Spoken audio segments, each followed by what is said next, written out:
오늘도 무사히 하루 보내셨습니까? 뉴스와이드 이상훈입니다. 어제 열린 탄핵 심판에서 윤석열 대통령은 계엄 사태와 관련해 실제 아무런 일도 일어나지 않았다 이렇게 주장을 했는데요. 그러자 정청래 국회 탄핵소추단장은 아무 일도 일어나지 않았다면 헌법재판소 심판이 없었을 것이다 이렇게 반박을 했습니다. 자, 그리고 이재명 민주당 대표 요즘 선거법 위반 혐의 2심 재판을 받고 있는데요. 어제 이 대표 측에서 선거법 위헌 심판을 신청했습니다. 재판 지연을 위한 꼼수라는 여당의 비판이 있었고요. 민주당 내에서도 당당하게 가야 한다 이런 지적이 나옵니다. 자, 이런 이슈들과 함께 저는 1분 뒤에 돌아오겠습니다.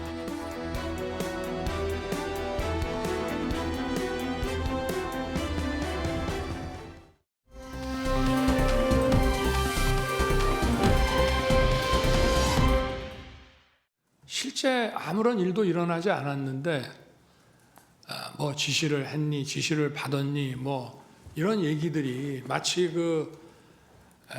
어떤 호수 위에 떠 있는 달 그림자 같은 거를 쫓아가는 그런 느낌을 좀 많이 받았고요. 아무 일도 일어나지 않았다라고 말씀을 하시는데 아무 일도 일어나지 않았으면 오늘의 헌법재판소의 이 심판, 이 법정이 없었을 것입니다. 자, 어제 상당히 늦은 시간까지 헌법재판소의 윤석열 대통령 탄핵 심판, 이 변론이 쭉 진행됐어요. 특히 어제 증인 3명이 잇따라 나오면서 시간이 많이 걸렸었는데요. 그중에서 윤석열 대통령과 국회 측의 어떤 발언, 달그림자라는 표현, 아무 일도 일어나지 않았다. 뭐 이거 관련된 얘기 좀 정리해서 영상으로 전해드렸는데요. 어제 눈길을 잡은 모습 중에 하나는요. 3번째 증인으로 홍장원 전 국정원 1차장이 나와서 증언을 했었거든요. 그런데 홍장원 전 차장과 윤석열 대통령의 모습 굉장히 좀 눈길을 잡았습니다. 한번 확인해 보겠습니다.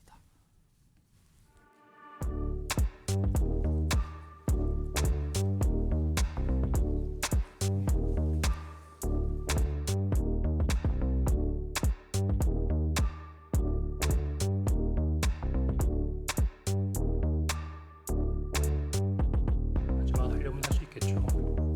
증인의 말이 모두 다 사실이라 하더라도 아까 진술 조서에 기재된 바와 같이 정의신문 관련해서 본인 진술 기회 드리겠습니다.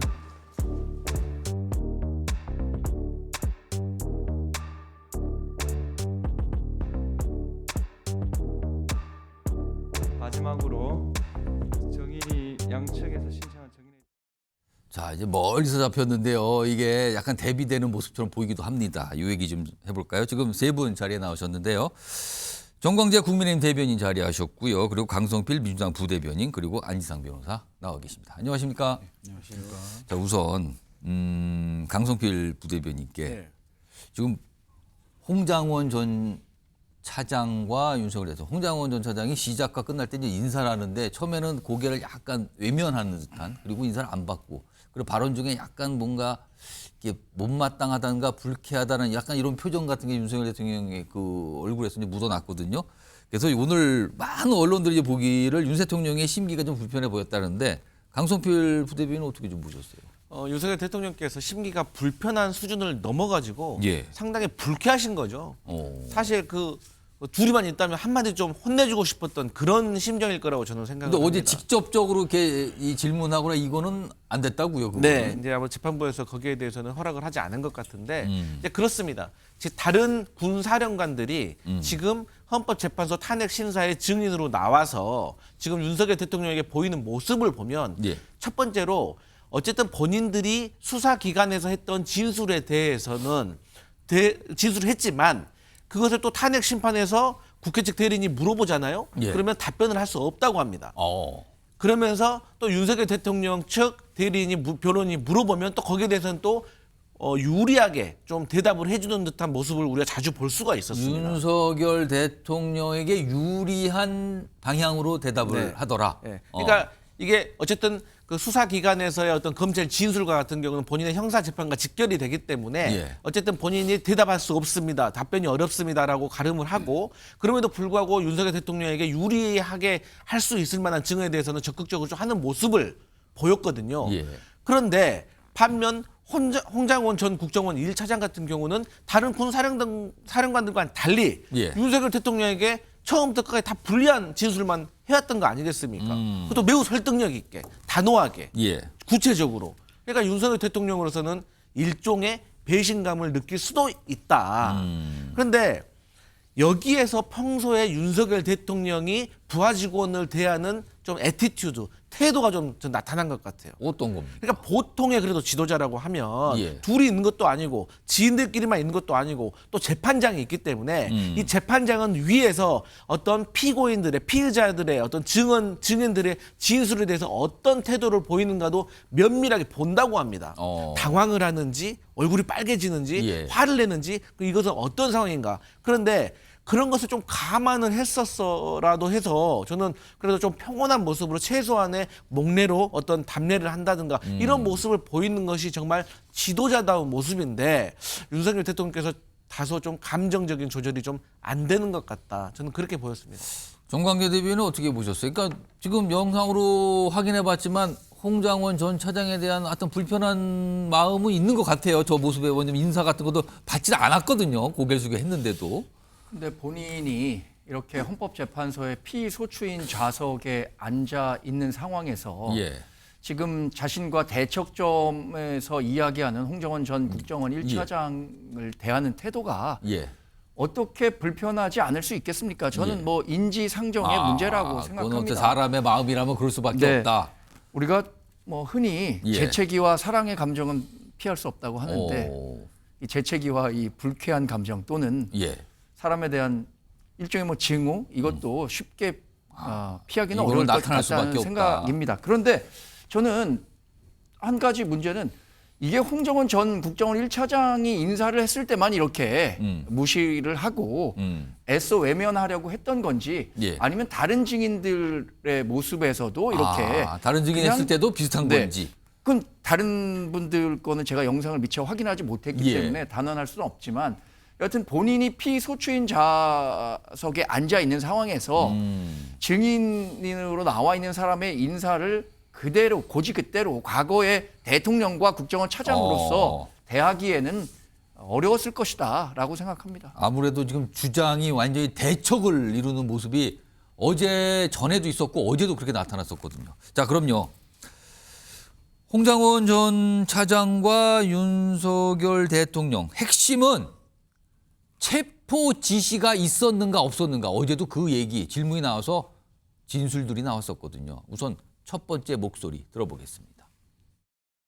밤 10시 53분경에 증인에게 전화를 걸었죠. 그렇습니다. 그래서 봤지, 비상계엄 발표하는 거 이번 기회에 싹 다 잡아들여, 싹 다 정리해. 국정원에도 대공수사권을 줄 테니까 우선 방첩사를 도와 지원해. 자금이면 자원, 인력이면 인력, 무조건 도와라는 취지로 말하였죠. 그렇게 기억합니다. 싹 다 잡아들여를 어떤 의미로 이해하셨습니까? 말뜻 그대로 이해했습니다.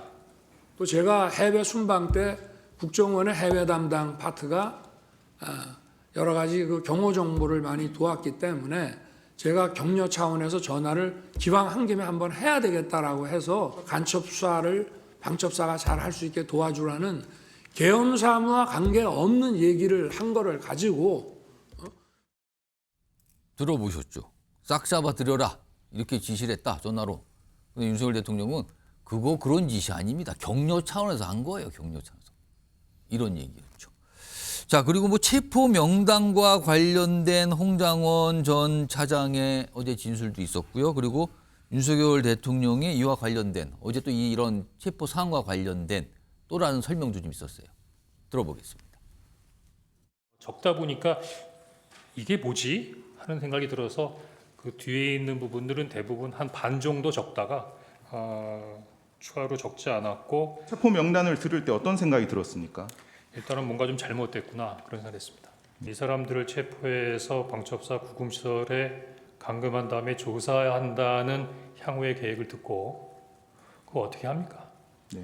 이런 분들을 왜 체포해서 구금해서 감금 조사하려고 했는지 아직 이해 못하겠습니다. 예, 알겠습니다. 계엄 사무에 대해서 국정원에다 뭘 지시하거나 뭐 부탁할 일이 있으면 국정원장한테 제가 직접 하지, 차장들 업무 관련은 2차장이지만 2차장한테도 안 합니다. 자, 이렇게 진술이 엇갈렸습니다. 안희성 변호사, 일단 핵심은 이제 체포 지시 여부예요. 이거에 대해서는 진술 엇갈린데 좀 정리 좀 해주시죠. 어떤 말들이 어제 오간 겁니까 지금? 일단 당시에 뭐 윤 대통령과 이제 홍정원 전 차장의 통화가 있었다는 사실 자체에 대해서는 두 당사자 모두 부인하지는 않았습니다.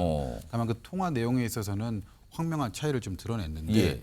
일단 홍정원 전 차장 같은 경우는 뭐 기존에 이제 국조특위에서부터 계속해서 일관된 진술을 해왔기 때문에 이번에도 동일한 진술을 했습니다.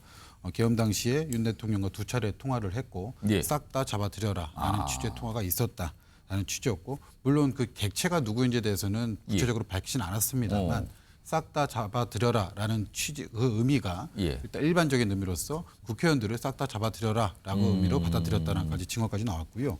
반면 이에 대비해서 윤석열 대통령 같은 경우는 격려 차원에서 전화한 것이다. 격려. 예, 그리고 이 객체를 사실 간첩들이라고 이제 뭐 일부 언론에서 또 요원들이라고도 표현도 하기도 하지만 요원들, 간첩들을 잡아들이라는 지시였다. 그러니까 간첩 검거 관련해서 얘기한 거고 격려하려고 전화를 한 거다 차장에게. 이제 그런 차원의 이제 진술이 있었습니다. 그거 완전 다른 얘기인데요 지금 그렇죠. 또 이거는. 이제 윤 대통령 이번 진술은 이번에 사실 새롭게 좀 나온 진술이기 때문에 예. 그 신빙성 여부는 다시 한번 또 판단을. 간첩 얘기, 격려 차원 요거는 새롭게 좀 어제 나온 거죠, 그런 그렇죠. 얘기는. 예, 간첩 얘기는 사실 어제 거의 처음 나온 얘기죠. 그 전에는 이제 요원들을 잡아들여라. 예, 예. 기존에 들어가 있던 요원들을 끌어내라 이런 취지로 좀 그게 되어 윤석열 있다가. 대통령 측에서 그런 얘기했고 김용현 전 장관이 맞다 그랬고. 예, 예. 이제 어제께서는 이제 간첩들을 잡아들여라 이렇게 좀 진술이 새로 나왔습니다. 하여튼 이런 식으로 맞섰어요. 그러니까 기존에 알려졌던 내용 그대로 평행선으로 간 겁니다. 어제도. 저게 어제 저녁 때까지 쭉 좀 늦게까지 이어진 내용 중이었었는데요. 이런 가운데 앞서서 뉴스와이드 시작하면서 윤석열 대통령 발언 전해드렸는데 이 화면으로 조금 더 정리해 보겠습니다. 여러 가지 비유도 나온 표현이죠. 이거예요. 정치인 체포 등 실제 발생했고 가능성이 클 때 수사나 재판에서 얘기되는데 이번 사건, 그러니까 계엄을 말하는 거예요. 계엄. 실제로 아무 일도 안 일어났다.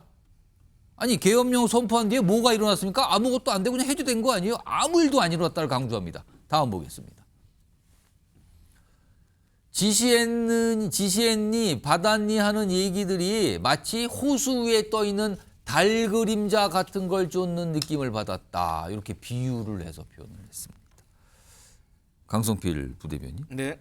호수 위에 떠 있는 달 그림자 같은 걸 쫓은 느낌을 받다. 그리고 실제는 아무 일도 안 일어났지 않았는가? 어떻게 좀 보셨습니까? 저는 이제 윤석열 대통령께 호수 위에 떠 있는 달 그림자 같은 거 저 말을 그대로 좀 들려드리고 싶습니다. 그러니까 본인께서 저는 오히려 달의 그림자를 쫓아가다가 혼자 물에 빠지신 것 같아요. 그러니까 아무 일이 없었다라고 말씀을 하시는데 그게 좀 말이 안 맞는 게 아니 어쨌든 간에 우리 온 국민이 군인들이 무장한 군인들이 국회에 들어가고 또 선관위에 가서 또 야간 당직자의 휴대폰을 뺏고 제압하고 예. 또 서버를 영장도 없이 확보하려고 했고 예. 또 선관위 연수원에 가서 직원들을 체포를 해버리고 또 본인은 소수의 인원이 질서 유지를 위해서 동원됐다고 하는데 뭐 한 5천 명 이상 됐다는 거 아니겠습니까? 그래서 대통령께서는 아무리 그렇게 주장을 하신다고 하시더라도 지금의 상황을 보면은 아무 일이 일어났다고 하기에는 온 국민이 믿지 않고 딱 한 가지 정황만 봐도 아니 일국의 대통령이 그것도 현직 대통령이 구속되어 있잖아요. 예. 근데 어떻게 아무 일도 안 일어난 겁니까? 그래서 본인은 그렇게 믿고 싶고 본인이 잘못하지 않았다라고 주장하고 계시지만 이 모든 정황들이 국민들이 보았기 때문에 법의 처벌을 받을 수밖에 없는 상황에 처했다 이렇게 보여집니다. 정광재 대변인. 네. 아까 화면 첫 번째 화면 다시 한번 볼까요? 윤석열 대통령의 발언 중에요. 여기 보면 실제로는 아무 일도 일어나지 않았다. 그러니까 이런 부분을 강조한 것 같아요. 실제 무슨 정치인 체포가 있었는가, 뭐가 있었는가 없었다. 실제로 아무 일도 안 일어났다. 이런 부분을 좀 강조하고 있네요 지금. 여기서 아무 일이라고 하는 거에 있어서 아무라는 평가가 굉장히 중요할 것 같습니다. 그게 우리가 무엇이냐? 부부 싸움 할 때 야, 그거 왜 아무 일도 아닌 것 같고 이렇게 민감하게 반응해? 아무 일도 라고 아니다. 하면서 남편은 주장할 수 있지만 예. 부인은 또 그 아무 일이 아닌 거거든요. 근데 이제 윤석열 대통령은 재판을 받는 입장에서 이 헌법재판 과정에선 내란죄와 관련한 혐의가 배제됐다고는 하지만 예.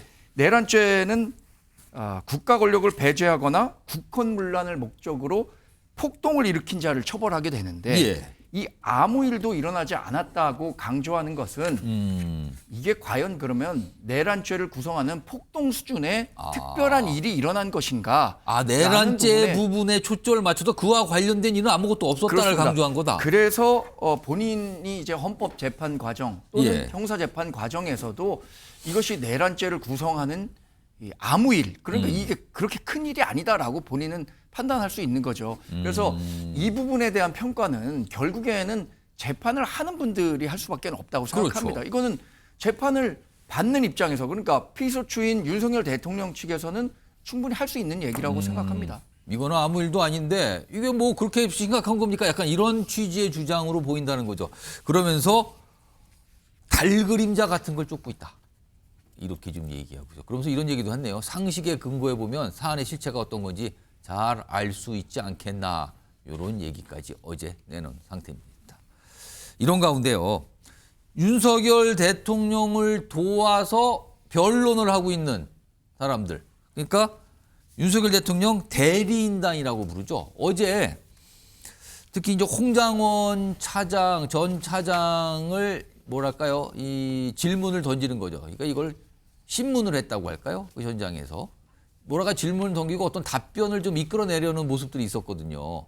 그런데 이게 잘 된 건지, 그 의도대로 된 건지, 의도대로 되지 않은 건지 일단 어제 그 모습이 두 가지 모습이 좀 준비되어 있습니다. 시청자 여러분께서는 잘 보시기 바랍니다. 증인이 명단에 열거한 그 수많은 사람들이 국회와 선관위 방향과 연결된다고 말할 수 있나요? 아니요. 저는 뭐 특별한 연관성을 갖고 한 게 아니라 윤영세 장관이 불러준 명단을 받은 거고요. 그럼 우리 변호인께서는 그 10명, 10여 명의 명단을 제가 지어냈다고 생각하시는 겁니까? 네. 제가 12월 6일만 하더라도 네, 제가 제가 하는 부분에 대해서 많은 의혹을 제기했지만 시간상요. 지금 제가 이미 다음 방첩사에서 질문을 똑같은 드리겠습니다. 명단이 확인됐다고 언론에 나왔던데요. 지인에게 비아폰으로 전화했을 때 비아폰을 보좌관에게 맡겨두고 청담동 몽중원 식당에서 술을 곁들여 식사를 하고 있었죠. 그 자리에 참석한 사람들은 누구인가요? 그게 왜 궁금하시죠? 제 지인들이면 뭐 여러분인데 혹시라도 이게 공개적인 자리에서 어떤 부분에 생략하겠습니다. 이름을 얘기하는 게 생략하겠습니다. 적절할지 잘 모르겠습니다. 답변을 짧게 해주십시오. 신뢰받고 있다라고 생각했다라고 말했죠. 그건 그 기자한테 물어보시죠. 그렇게 인터뷰를 했으니까 그렇게 기사화됐겠죠. 민주당 의원과 전화, 카톡, 텔레그램, 기타 메신저를 이용해서 연락한 사실이 있나요? 변호인께서 제 통화 있나요? 내역까지 다 조회를 하셨던데 이미 다 알고 계신 거 아닙니까? 아직 회신이 오지 않았습니다. 변호인님, 제가 피의자로서 검사에게 조사받는 거 아니지 않습니까? 지금 증인이잖아요. 네, 죄송합니다. 강석필 부대변인. 네. 그러니까 윤석열 대통령 대리인단에서 이 홍장원 전 차장의 더 진술의 신빙성 이걸 아마 그 문제를 좀 파고 들려고 했던 것 같아요. 문제 제기를 좀 하려고. 근데 어떻게 보셨습니까? 그러니까 이제 왜 그런지 이유는 제가 잘 모르겠지만 윤석열 대통령의 변호인들이 상당히 준비가 부족한 것 같아요. 그러니까 보통에 우리가 국회에서도 질의를 준비를 하잖아요. 예. 그러면은 인사청문회라든지 그런 거 질문할 때는 제가 뭐를 물어봤을 때 예. 상대방이 뭐라고 답변할 것인지 예상을 해야 됩니다. 그래서 A, B, C로 대답을 한다고 하면 A라고 할 때는 나는 뭐라고 대답을 하고 어떻게 반론을 하고 예. B는 어떻게 이런 것들이 철저하게 준비가 되어 있어야 되는 거죠. 예. 근데 윤석열 대통령의 변호인 측 같은 경우는 너무 1차원적으로 단순하고 홍장원 차장이 바로 객관적으로 대답을 해버리면 할 말이 없는 겁니다.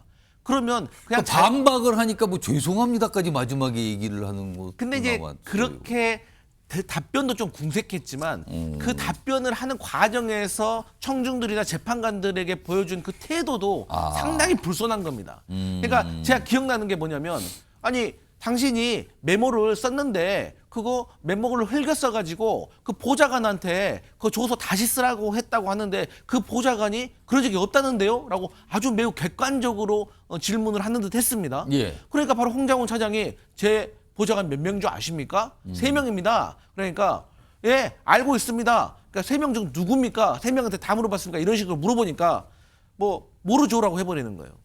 그런 상황에서는 예, A, B, C 중에 제가 A한테 물어봤습니다라든가 아니면 3명 다한테 물어본 다음에 그런 질문을 해야 되는데 예. 이러한 것들이 대표적으로 조금 준비가 많이 부족했던 것이 아닌가. 그러면 이런 것들이 결과적으로 윤석열 대통령을 변호하는 데 있어서 상당히 불리한 상황이고 홍장원 국정원 차장의 어떤 진술의 신빙성을 더해주는 오히려 소득이 없는 신문이었다 그렇게 보여집니다. 일단 뭐 여러 가지 모습 중에 이제 한 대목이었어요. 근데 저런 모습이 좀 오늘 눈길을 잡아서 많은 분들이 저 장면에 대한 얘기를 좀 하시고 계시거든요. 이런 가운데 어제 앞서서 증인으로 출석했던 이진우 전 수방사령관 역시 윤석열 대통령 대리인단 쪽에서 뭐 질문받고 답변하는 모습이 있었거든요. 그 모습 좀 확인해 보죠. 대통령님께서 아마 인지하고 계신 건 저희가 총을 안 들고 들어갔다는 것까지 다 말씀을 드렸거든요. 예. 그다음에 병력이 지금 들어가기 어렵다. 그러니까는 아마 대통령께서 어디까지 정확하게 인지하시는지 모르지만 제가 드렸던 기억에는 계속 똑같은 얘기를 드렸어요. 전화 오시면. 대통령께도 그렇게 말을 했겠네요. 그렇게 최초복을 그렇게 드렸습니다. 대통령이 그런 상황인데도 불구하고 끊어내라는 전화가 오진 않았을 거 아닙니까? 그건 제가 여기서 답변 드릴 상황은 아닌 것 같습니다.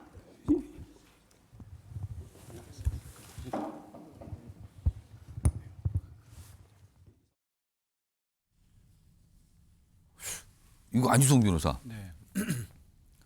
이진우 전 사령관이 어제요. 계엄 당시 윤석열 대통령과 통화를 했는가 그런 질문도 나왔거든요. 근데 그것도 네네. 답변을 안 했어요. 그렇죠. 근데 지금 윤석열 대통령 대리인단 질문에 답변하는 모습을 보면 통화를 했다는 전제를 깔고 하는 내용들이잖아요. 맞습니다. 뭐 굉장히 자세한데 그리고 또 대리인단 한 명이 얘기를 하는데 다른 분이 마이크를 휘수를 하는 거예요. 그러니까 뭐 뺏는 장면까지 모습을 봤는데 네. 변호사로서 지금 이 장면 어떻게 보셨습니까?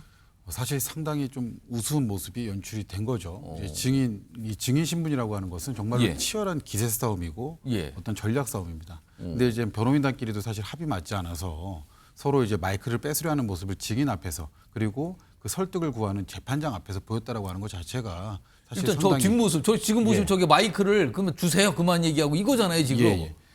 사실 지금 이제 배진환 변호사 입장에서는 이제 증인이 이런 말을 할지는 몰랐을 겁니다. 그래서 자신이 어쨌든 반대 신문을 하다가 이런 것들이 나왔기 때문에 예. 어떻게든 수습하려고 계속 신문을 이어가려고 했던 것이고, 근데 이어가면 이어갈수록 어떻게 보면 숨기려고 했던 윤 대통령이 직접 통화를 했다라는 사실이 점점 구체화되니까. 그러니까 대통령께 말씀을 드렸다는 얘기가 이진우 전 사령관한테 나온 거예요. 그렇죠. 이게 지금. 그게 점점 구체화되다 보니까 다른 이제 대리인이 이제 그것을 마이크를 회수하려고 했던 그런 모습이 연출된 거 아닌가 그렇게 생각이 좀 듭니다.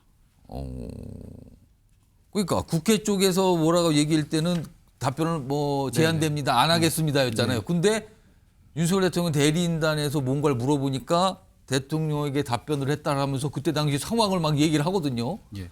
아 이게 그렇게 좀 이상하게 된 거네요, 조금. 이진우 증인이 아마 이제 윤석열 대통령 측 이제 대리인이 신문하는 과정에서는 긴장을 좀 많이 내려놨었던 것 같아요. 나한테 좀 불리한 신문은 하지 않겠지라고 당연히 그래 생각을 지금 하고. 저 장면은 뜻하지 않게 그렇죠. 벌어진 진술과 장면인 겁니까? 그렇죠. 그럼? 애초에 전략은 어쨌든 형사소송법상 증언 거부권이 있기 때문에 예. 적어도 이 헌법재판 과정에서는 윤석열 대통령과 이제 이진우 간의 어떤 통화가 없었다. 그러니까 통화가 있었다는 내용을 명시적으로 드러내지 않겠다는 전략으로 나왔을 것인데. 근데 그 뒤에 윤석열 대통령 대리인단 질문에서 그걸 얘기한 셈이 돼버렸잖아요. 그렇죠. 이게 뭐 사실 통화가 있었나요가 있으면은 당연히 그 취지를 간파하고 없었습니다라고 답변을 했겠지만 그게 아니라 신문 자체가 조금 모호하게 들어오다 보니까 그 전제 사실을 그냥 생략한 적인 답변을 하는 과정에서 말씀을 드렸다라는 건 통화를 했다는 게 돼버리잖아요. 그렇죠. 그렇게 돼버리니까 좀 신문 자체가 조금 잘못되지 않았나 그런 좀 생각이 듭니다. 종광재 대변인께서는 어떻게 보셨어요? 이제 두 분 말씀하셨고 영상도 좀 나눠서 봤는데 이거 어떻게 된 겁니까? 그런데 이게? 이진우 전 수방사령관이 대통령과 통화를 했다는 사실은 예. 굳이 여기서 다시 증인신문을 통해서 확인하지 않더라도 수차례 확인이 됐었기 그건 때문에 조사 과정에서 이미 된 거다. 저는 뭐 이게 크게 의미를 갖는다고 생각하지는 않는데 예. 다만 이게 내용이 좀 더 구체적으로 들어가려고 하니까 예. 이렇게 구체적으로 들어가는 부분에 대해서 지금 안 변호사님 말씀하신 것처럼 이진우 사령관이 대통령 측 변호인단이 물어보니까 이 부분은 조금 더 구체적으로 진술해도 대통령에게 더 아까 유리하게 들어봤지만 작용할 수 있는 굉장히 것 아닌가. 자세하게 상황을 얘기를 하고 있었거든요. 라는 생각을 좀 한 게 아닌가 싶어요. 그러니까 그 상황을 뭐 모면하기 위해서 마이크를 뺏었다고 생각하는데 어제 전반적으로 저는 대통령 변호인단이 예. 특히 이 김계리 변호사 같은 경우에는 굉장히 공격적으로 증인 신문을 하는데 예.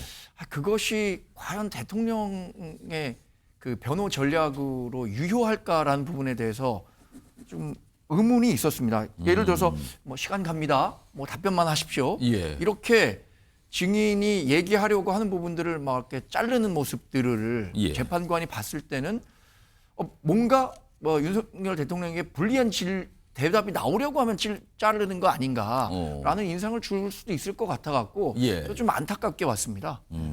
어제 저런 장면들이 좀 알려지면서 특히 이제 온라인상에서 저런 모습들이 많이 회자가 됐어요, 오늘요. 자, 어제 상황 좀 정리해봤고요. 다음 주제로 넘어가 볼 텐데요. 윤석열 대통령이 계엄 선포를 한 이유 중에 하나로 강하게 주장을 하고 내놨던 게 부정선거와 관련된 의혹이었거든요. 어제도 윤석열 대통령이 그와 관련된 얘기를 좀 꺼내놓은 게 있어요. 그 주제로 좀 가보겠습니다. 내가 선관위 군투입 지시했다. 어제 이거는 윤석열 대통령이 명확하게 얘기를 했어요. 선관위 군투입 지시는 내가 한 거다. 그러면서 어떤 선거와 관련된 본인의 생각을 밝히기도 해요. 일단 어제 나왔던 목소리 좀 들어보겠습니다. 선관위에 좀 보내라고 한 것은 제가 김용현 장관에게 얘기를 한 겁니다. 검찰에 있을 때부터 선거 그 사건 그리고 선거 소송에 대해서 이제 쭉 보고를 받아 보면은 투표함을 개함을 했을 때 여러 가지 그 상식적으로 납득이 안 가는 이런 엉터리 투표지들이 이제 많이 나와 있기 때문에 뭐 부정선거라는 말은 쓰는 사람마다 물론 다릅니다만은 이게 좀 문제가 있겠구나 하는 생각은 제가 해왔고요. 가만히 들어보면은, 그러니까 선관위 부분에서 명확하게 본인이 지시했다고 밝혔어요. 군투입 지시했다. 그리고 검찰에 있을 때부터 약간 선거 관련된 내용을 보니까 좀 이상하더라. 그러니까 그때부터 약간의 문제의식, 부정선거가 있는 거 아니냐는 의혹, 이런 걸 가졌다라는 얘기를 한 것 같아 들리거든요, 지금. 이거 보면 검찰에 있을 때부터 선거 사건도 보고받아 보면 상식적으로 납득이 안 가는 엉터리 투표지를 많이 났다. 이런 생각을 좀 밝혔거든요. 이거 강성필 부위원장, 네. 강성필 부대변인께 지금 윤석열 대통령은 어떤 선거에 대해서 약간 부정선거가 있는 것 같다라는 의혹을 갖고 있는 걸로 보이십니까, 지금? 일단 윤석열 대통령의 이제 진술에 따르면 예. 본인께서 이제 검사 생활을 하실 때부터 이 엉터리 투표지들이 많이 나왔다라는 어떤 그런 투표를 개함할 때 있었던 의문들이 좀 있었던 것 같아요. 기본적으로. 그래서 이게 투표함을 개표할 때 이런 문제들이 있을 수 있겠구나라고 평소부터 생각을 하고 있는 가운데 예. 지금 우파 진영 쪽에서 계속해서 부정선거 의혹으로 제시하고 있는 하나의 사례가 예. 21대 국회의원 총선거에서 인천 연수구에서 있었던 사건에 대해서 21대 총선이면 2020년입니까? 맞습니다. 그러니까 2024년이 22대 총선이었고 그 전 4년 전인 21대입니다. 그러니까 예. 윤석열 대통령께서 뭐 정치하기도 전이신 그때 거죠. 검찰 시절이고. 맞습니다. 그러니까 근데 이게 어쨌든 결론만 말씀드리면 대법원에서 기각이 됐습니다. 그리고 이제 우파 진영에서 계속해서 주장을 해왔던 것들이 어쨌든 대표적인 게 이제 전자 개표 시스템 그리고 또 선관위는 한 번도 뭐 이렇게 헌법 기관이어가지고 예. 압수를 할 수가 없다. 그래서 이게 잘못된 것이 있는지 없는지 살펴볼 수가 없다. 예. 하지만 우리 이미 알고 있듯이 전자 개표 시스템은 없는 겁니다. 대한민국의 개표 시스템은 전자 시스템이 아닌 거예요. 그리고 두 번째로는 지금 대통령께서 말씀하셨던 것들 중에서 어쨌든 간에 선관위에 대한 그 압수수색이 없었다고 하는데 지난 4년 동안에 예. 165차례의 압수수색이 있었습니다. 그리고 그중에 90%는 윤석열 대통령의 재임 기간인 2년 반 정도에 이루어졌다는 점.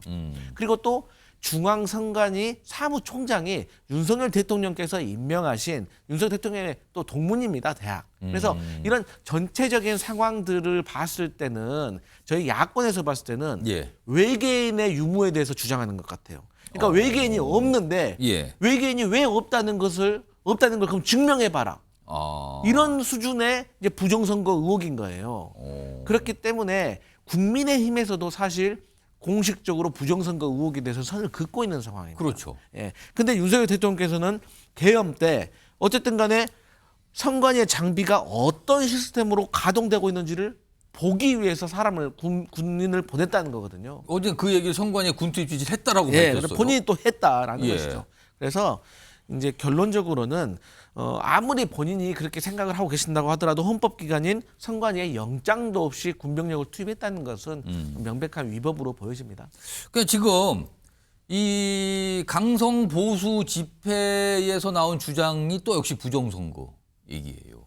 그리고 어제도 계엄 선포와 관련해서 대국민 담화 이런 걸 통해서 수차례 윤석열 대통령이 부정선거에 대한 인식을 밝혔죠. 어제도 그런 맥락의 얘기를 또 다시 한번 한 겁니다. 진술을 통해서. 이런 가운데 어제 저 헌법재판소 변론이 열리는 그 비슷한 시각에 국회에서는 내란 특위 국정조사 청문회가 있었거든요. 내란 특위 청문회가 있었는데 여기에서 여당 의원들이 얘기가 있었고 선관위 관계자 얘기도 있었어요. 들어보겠습니다. 2012년도에 만들어진 더 플랜이라는 다큐멘터리 본 사실 있습니까? 부정선거를 주장하는 내용이고 김어준 씨가 4년에 걸쳐서 만들어서 영화관에 상영도 했어요. 선관위의 선거 시스템 미비를 조목조목 지적하는 내용인데 내용 한번 점검 안 해보셨습니까? 저희 입장에서는 이제 허위라고 생각을 했고 부정선거에 대한 의심이 가장 많이 나오는 것도 사전투표예요. 이 1차 투표와 2차 투표로 사실상 분리가 돼서 이 제도에 대한 개선이 좀 필요하다 이런 지적들이 나오고 있다는 점을 다시 한번 제가 전달드리고 정광재 대표님, 좀 여당에 계시니까 국민의힘 내에서도 부정선거라는 생각을 갖고 있는 분들이 좀 계신 겁니까? 이거 어떻게 봐야 되는 겁니까? 지난번 국민의힘 현역 의원들 단톡방에서 일부 의원 예. 뭐 특정이 돼 있죠. 김민전 의원이 부정선거와 관련한 이야기를 계속 올리니까 예. 다른 의원분들이 이런 얘기는 정확한 사실 확인 관계를 거친 후에 올리도록 해라. 약간 좀 지적을 했다 그러죠. 했었던 적이 있잖아요. 사실 어떻게 생각하면 우리 보수 정당 국민의힘이 예. 지난번 박근혜 전 대통령 탄핵의 강을 건너자고 했습니다. 근데 그 이후에 계엄의 바다에 빠졌다라는 표현이 나왔고 계엄의 바다. 탄핵의 강을 건넜더니 계엄의 바다가 있었고 지금은 오히려 부정선거에 늪에 빠져 있는 것 아닌가라는 전 개인적인 생각을 합니다. 그래요. 그리고 우리 당내 의원들이 주류로 갖고 있는 생각은 부정선거와 관련해서는 선을 긋고 있죠. 예. 다만 선관위가 그동안 운영돼 왔던 방식에 대해서는 문제를 많이 제기할 수 있는 겁니다. 그동안 뭐 감사원 감사를 통해서 밝혀졌던 것처럼 누구의 감시도 받지 않는 상황에서 선관위가 단지 헌법기관이라는 이유로 누구의 감시도 받지 않는 것은 반드시 그렇습니다. 개선이 그 필요하다. 상황에서 사실 채용 관련 논란도 막 불거지고 그랬거든요. 네, 문제가 그렇습니다. 불거졌죠. 또 하나는 부실 선거 관리는 분명히 있었던 거죠. 관련해서 뭐 소쿠리 투표라든가 어떤 의혹을 살 만한 부실 선거는 있었기 때문에 이 부분에 대해서는 명확하게 선관위가 조치를 내놓지 않게 되면 이 조그만 부실 선거 하나하나의 의혹이 모여서 부정 선거라는 큰 게 확산될 수 있기 때문에 이 부분에 대해서는 선관위가 분명한 조치를 해줘야 한다고 생각합니다. 그런데요, 많은 분들이 정치권 상황을 이렇게 눈여겨 보신 분들은 과거에도 부정선거를 주장하는 목소리들이 꽤 있었어요. 이게 갑자기 뭐 요즘에만 그런 게 아니에요. 과거 때 선거 끝나면 이런 목소리가 있었거든요. 이런 얘기 요즘에 지적하시는 분 많은데 다시 화면으로 한번 보겠습니다. 유승민 전 의원이 이런 얘기를 지적을 해요. 2012년 대선 당시에 김어준 씨가 영화까지 만들어 부정선거 음모 제기하니 당시 이재명 성남시장이 3.15 부정선거보다 더한 부정선거라고 얘기했다. 그러면서 이 부정선거는 진영을 가리지 않고 선거 때마다 나온다. 특히 진 쪽에서 이런 얘기 많이 하더라. 이런 취지의 지적을 좀 해놨어요. 강성필 부대변인. 네. 그러고 보니까 진영 가리지 않고 부정선거 음모론 제기된 것 같네요. 보니까요, 지금. 사실 그 선거에 진 사람은 사실 부정선거 의혹에 빠지기 매우 쉽습니다. 근데 윤석열 대통령 보세요. 선거에 본인이 대선에서 이겼잖아요. 이겼어요. 이겨놓고도 내가 원래 10% 이상 이겨야 되는데 0.73%밖에 못 이겼다는 거에 대해서 의혹을 갖는 것이 사람의 마음인 거거든요. 아, 그 득표 차에 대한 의혹 제기를 하는 거 아니냐 그게 보시는 거예요 지금? 네, 그래서 결론적으로 어쨌든 이재명 대표 같은 경우는 예. 어쨌든 간에 지금 뭐 10년도 더 넘은 얘기 아니겠습니까? 그렇기 때문에 저는 또 지금도 본인도 과거에 한 얘기에 대해서 좀 후회하고 있지 않을까? 저는 좀 그런 생각을 해봅니다. 그런데 어쨌든 간에 누가 했던지 간에 예. 언제 했던지 간에 지금 현재 또 10년 전과 지금의 대한민국의 선거 시스템도 달라졌고 많이 발전했고 사람들의 의식도 더 높아졌거든요. 예. 그렇기 때문에 저는 제가 자주 말씀드리지만 선거의 투표와 개표 과정에 한 번이라도 참여를 해보시고 그리고 이런 과정 속에서 한 번이라도 제대로 된 선관위의 설명을 들었다고 하면 예. 사실 이런 오해는 없을 텐데 이게 서울에 안 가본 사람이 서울에 대해서 얘기하니까 저는 이런 의혹이 더 커지는 것 같습니다. 안윤성 변호사, 사실 선거가 끝날 때 개표라는 거잖아요. 이게 이제 개표와 관련된 건데 개표 때 최종적으로 확정하는 거는 여야 정당의 창관인들이 다 보고 있으면서 최종적으로 다 그쪽에서 승인, 동의를 하면 그게 딱 숫자가 정해지는 거 아닙니까 각각? 그렇죠. 뭐 사실 그 과정이 저도 뭐 개표 과정에 참여해 보진 않았지만 예.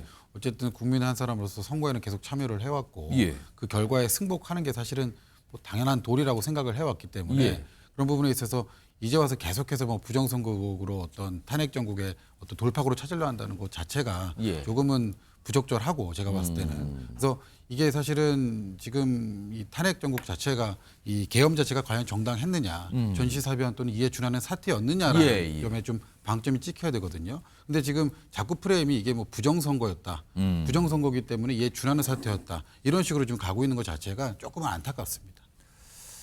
아, 아무튼 이런 주장이 뭐 집회 때 나오고 그리고 어제 윤석열 대통령도 그런 거에 대한 의혹을 갖고 있는 의중을 좀 비친 것 같잖아요. 다시 한번 어제 이런 얘기가 나왔어요.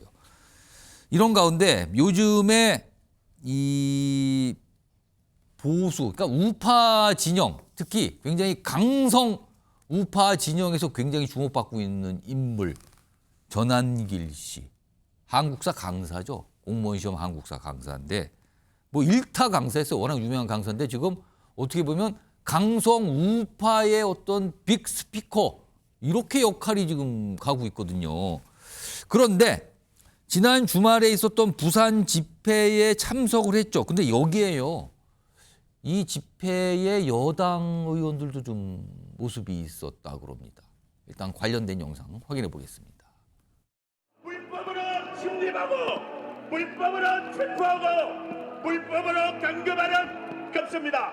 또 대통령을 상식을 모두 무너뜨린 공수처와 서부지법의 불리한 재판관들 헌법재판소의 실체까지도 모두 알려주게 된 계몽이라고 저는 100% 저도 계몽령이라고 생각합니다.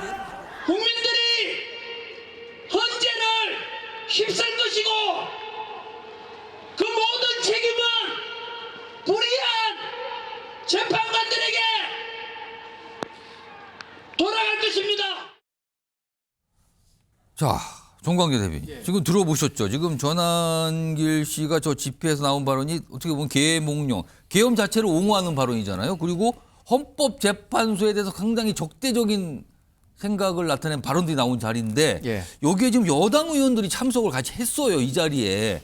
당에서는 별다른 입장을 안 내놓고 있는데 이거 어떻게 봐야 되는 겁니까 지금? 이게 그 부산역 앞 광장에서 이루어진 집회였기 때문에 부산 지역에 연고가 있는 김미애 또 박수영 의원 두 분과 윤상현 의원이 그동안 오랫동안 이 예. 집회에 참석해왔던 윤상현 의원이 자리를 함께 했는데 우리 당은 기본적으로 다양한 스펙트럼이 있다고 생각합니다. 예. 그런데 부정선거와 관련해서는 우리 당이 단호히 끊고 가는 것이 저는 전략적으로 맞다고 예. 생각하고 사실 실체를 확인할 게 없기 때문에 그런 부분들이 이 중도 민심에 미치는 영향들을 고려하면 이런 부분들과 이제 단절하고 가는 것이 옳다고 생각하는데 이 개별 의원들별로는 생각하는 게 조금 다른 것 같습니다. 이 집회에 참석한 분들 가운데는 윤석열 대통령의 탄핵 과정의 절차적 흠결이라든가 그것이 민주당의 폭주, 예. 지나치게 뭐 정말 토끼 사냥하듯 예. 진행되는 과정에 대해서 국민께 알려야겠다라는 마음으로 현장에 참석한 분도 있을 거고요. 예. 그래서 이것을 뭐 일도 양단으로 이게 잘했다 잘못했다라고 나누기가 어려워서 우리 당에서도 공식적인 입장을 내지 않고 있는데 예. 그런데 결국에는 우리가 어쩌면 조기 대선이 치러질지도 혹시 모르잖아요. 있을 수도 있는 상황이죠. 그런 상황에서라면 우리 당을 지지하는 이 다양한 스펙트럼의 사람을 우리 당 지지 하나로 몰아야 하는데 예. 이런 그 고민이 있다라고 말씀드릴 것 그럼 같겠는 고민 없겠습니다. 속에서 지금 당에서는 어떤 입장을 내기가 어렵다 이겁니까 지금? 그렇죠. 이제 강성 지지자들의 목소리를 바탕으로 해서 결국에는 눈사람도 어떻게 커집니까? 제일 처음에 안에 있는 단단한 덩어리가 하나가 있어야 되는 거죠. 연탄재 하나로 시작된 거거든요. 아. 이 연탄재 부수고 어떻게 눈사람 만들 수 있겠습니까? 이런 고민들이 저는 우리 당에 있다고 생각하고 결국에는 그래도 이 중도 외연 확장의 길로 조기 대선이 실시된다면 갈 것이다라고 기대하고 있습니다. 근데 지금 이 전한길 씨는 계엄 자체를 옹호하는 데다가 부정선거 주장도 하고 있거든요. 근데 계속 저런 어떤 우파 집회에 나타나서 마이크를 잡고 얘기를 하는 상황인데 여기에 이제 여당 의원들이 같이 하는 모습이 이제 반복적으로 계속 나온다면 그 모습이 나온다면 이거는 지금 여당의 목표는 중도 확장 아닐까 모든 정당 네. 마찬가지로 이게 도움이 됩니까 이게? 그런 고민 충분히 할 수밖에 없는 거고요. 이게 예. 앞으로 부산역뿐만 아니라 이제 뭐 대구, 대전 거쳐서 올라오면서 한다는 거잖아요. 그 과정에서 여기서 한 발 더 나간 메시지들, 예를 들어서 뭐 저는 전한길 선생이 얘기한 헌재를 휩쓸겠다. 그러니까 헌재 얘기를 했단 말이에요. 헌재를 휩쓸겠다. 물리적 폭력으로 휩쓸겠다는 건 아닐 것이고 국민들의 불신이 그만큼 커질 것이다라는 얘기를 한 것인데 여기서 우리 당이 감내하기 어려운 수준까지 간다면 예. 그때는 우리 당 소속 의원들이 저런 집회에 가서 적극적으로 발언하는 것 이런 부분들에 대해서도 어느 정도는 좀 제어가 필요하지 않을까 생각하고 있습니다. 실제로 전한길 씨가 운영하는 그 유튜브에 저런 주장을 하는 이 장면들이 많이 올라가 있잖아요. 근데 그걸 본단 말이에요. 많은 분들이. 근데 그걸 보고 거기에 댓글에 최근에 무슨 폭탄 테러 뭐 이런 댓글을 올린 사람이 있어요. 근데 그 사람이 자수했거든요. 여기 보시면 전한길 씨 유튜브 영상의 댓글에다가 사제폭탄 준비 중 선생님 쓸어버리자 말씀에 주저앉아 울었다. 이 뜻은 동감했다는 뜻일까요? 그러면서 20년 인생 바치겠다 이런 글을 썼어요. 그래서 발칵했죠. 경찰에서 막 조사 나오고 이게 도대체 어떻게 된 건가. 그런데 또 이 글을 썼다라는 인물이 자수래요. 자수. 근데 실제는 20년 인생 바친다 그랬는데 40대 남성이고요. 본인은 장난으로 그냥 한 거다. 장난으로 한 거다. 그러면서 경찰에 자수해서 이권 조사 중인데 실제 이렇게까지 뭐가 파장이 미치는 것 같아요. 근데 안유성 변호사? 네. 자수했고 장난이라 그랬어요. 이거 처벌 피하기는 어려운 거죠. 이거 어떻게 그렇죠. 됩니까? 뭐 아무리 장난이라고 하더라도 지금 어쨌든 이런 전한길 씨의 어떤 선동이 있었고요. 그 선동에 응하는 어떤 지금 댓글 형태든 어떤 그런 게 지금 표출이 된 건데 그 표출된 형태가 상당히 구체적입니다. 사제폭탄이라는 정말 위험한 용어가 등장을 하고요. 사실 저희가 그 서부지방 폭동 사태로 인해서 홍역을 겪은 지 얼마 지나지 않지 않았습니까? 예. 근데 그럼에도 불구하고 헌법재판소를 쓸어버린다라고 하는 과격한 표현이 또다시 등장을 했습니다. 그리고 그에 따라서 이러한 선동에 응해서 이러한 또 과격한 댓글까지 등장을 했습니다. 그래서 이 부분들은 상당히 좀 이 댓글을 게시한 자의 처벌을 여하를 만문하고 이게 장난이더라도 이게 좀 그렇죠. 심각해지는 겁니까? 예, 그럼? 심각하게 좀 받아들여야 되고요. 사실은 이게 뭐 법적 구성 요건으로 따진다면은 뭐 협박죄라든가 위계에 의한 공무집행 방해죄 정도가 성립할 것으로 보입니다만 예. 사실 그 정도 수준에 그칠 것이 아니라 이것은 어떤 선동을 예비적으로 좀 차단한다는 차원에서도 강력하게 엄벌을 해야 되지 않을까 이렇게 생각이 듭니다. 지금 여당에서도 전한길 씨에 대해서 얘기를 하고 있고요. 야당에서도 뭐 전한길 씨에 대해서 어떤 법적 조치 뭐 이런 얘기까지 좀 나왔거든요. 그 여야의 목소리가 있어요. 이 인물을 두고요. 여야 목소리 좀 들어보겠습니다. 12.3 내란 사태 이후 극우 성향의 커뮤니티나 극우 집회 등에서 내란을 선동하고 유력 정치인 등에 대한 테러를 예고하는 자들이 준동하고 있습니다. 정광훈, 전환기를 비롯해 폭력과 테러를 부추기는 자들, 테러를 예비하고 음모하는 자들에 대한 경찰의 철저한 수사를 촉구합니다. 으로 막 고발을 남발하는 것에 대해서는 이거야말로 자유민주주의를 너무나 위협하는 상황이기 때문에 제가 전환기 선생님 응원하는 것입니다. 저는 그 점에 있어서 민주당이 전환기 선생님 고발할 거라면 김어준 씨부터 같이 고발하라는 얘기를 꼭 하고 싶고요. 그러니까 강성필 부대변인, 그러니까 국민의힘에서 주진우 의원은 김어준 씨도 고발하세요. 거긴 선동 안 했어요. 옛날 부정선거 주장했잖아요. 똑같잖아요. 지금 이거네요. 지금 어떻게 보셨습니까? 저는 주진우 의원이 김어준 씨 고발하셨으면 좋겠어요. 그래서 김어준 씨도 그렇고 또 전환길 씨도 그렇고 정말 법적 잣대를 대가지고 누가 선전선동을 했는지 좀 가려봤으면 좋겠습니다. 왜냐하면 보세요. 우리가 아무리 A를 얘기해도 듣는 사람이 B로 이해하면 저는 B를 얘기한 거예요. 지금 테러를 하겠다라고 한 사람이 본인의 SNS에 저렇게 썼잖아요. 전환길 선생님의 말을 듣고 20년 인생을 바치겠다. 물론 그 20년 인생을 바칠지 안 바칠지 모르겠지만 근데 최근에 보시면은 전환길 씨는 이 네 글자가 3번이 있습니다. 뭐냐면 계엄 옹호, 탄핵 반대, 부정선거. 이게 지금 전환길 씨가 주장하는 거예요. 근데 뭐가 더 위험한 거냐?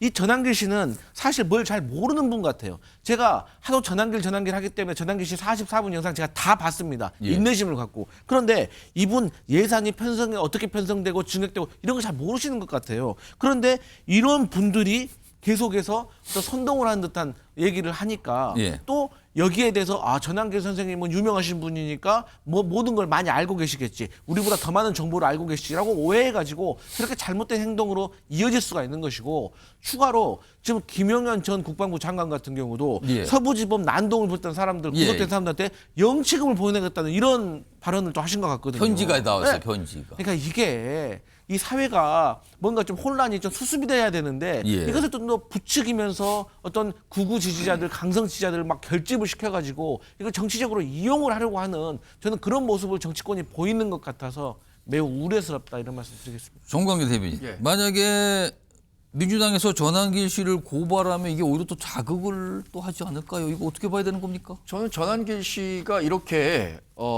이른바 우파 파이터로 전향한데 가장 결정적인 영향을 준 것은 민주당이라고 봅니다. 왜냐하면 계엄과 관련하고 또 탄핵과 관련한 일련의 과정을 전환길 선생님이 유튜브를 통해서 설명을 했는데 민주당이 민주파출소인지 아니면 어떤 과정을 통해서인지 모르지만 그걸 구글에 신고하고 이게 가짜뉴스 콘텐츠다. 근데 어떤 부분이 가짜뉴스냐.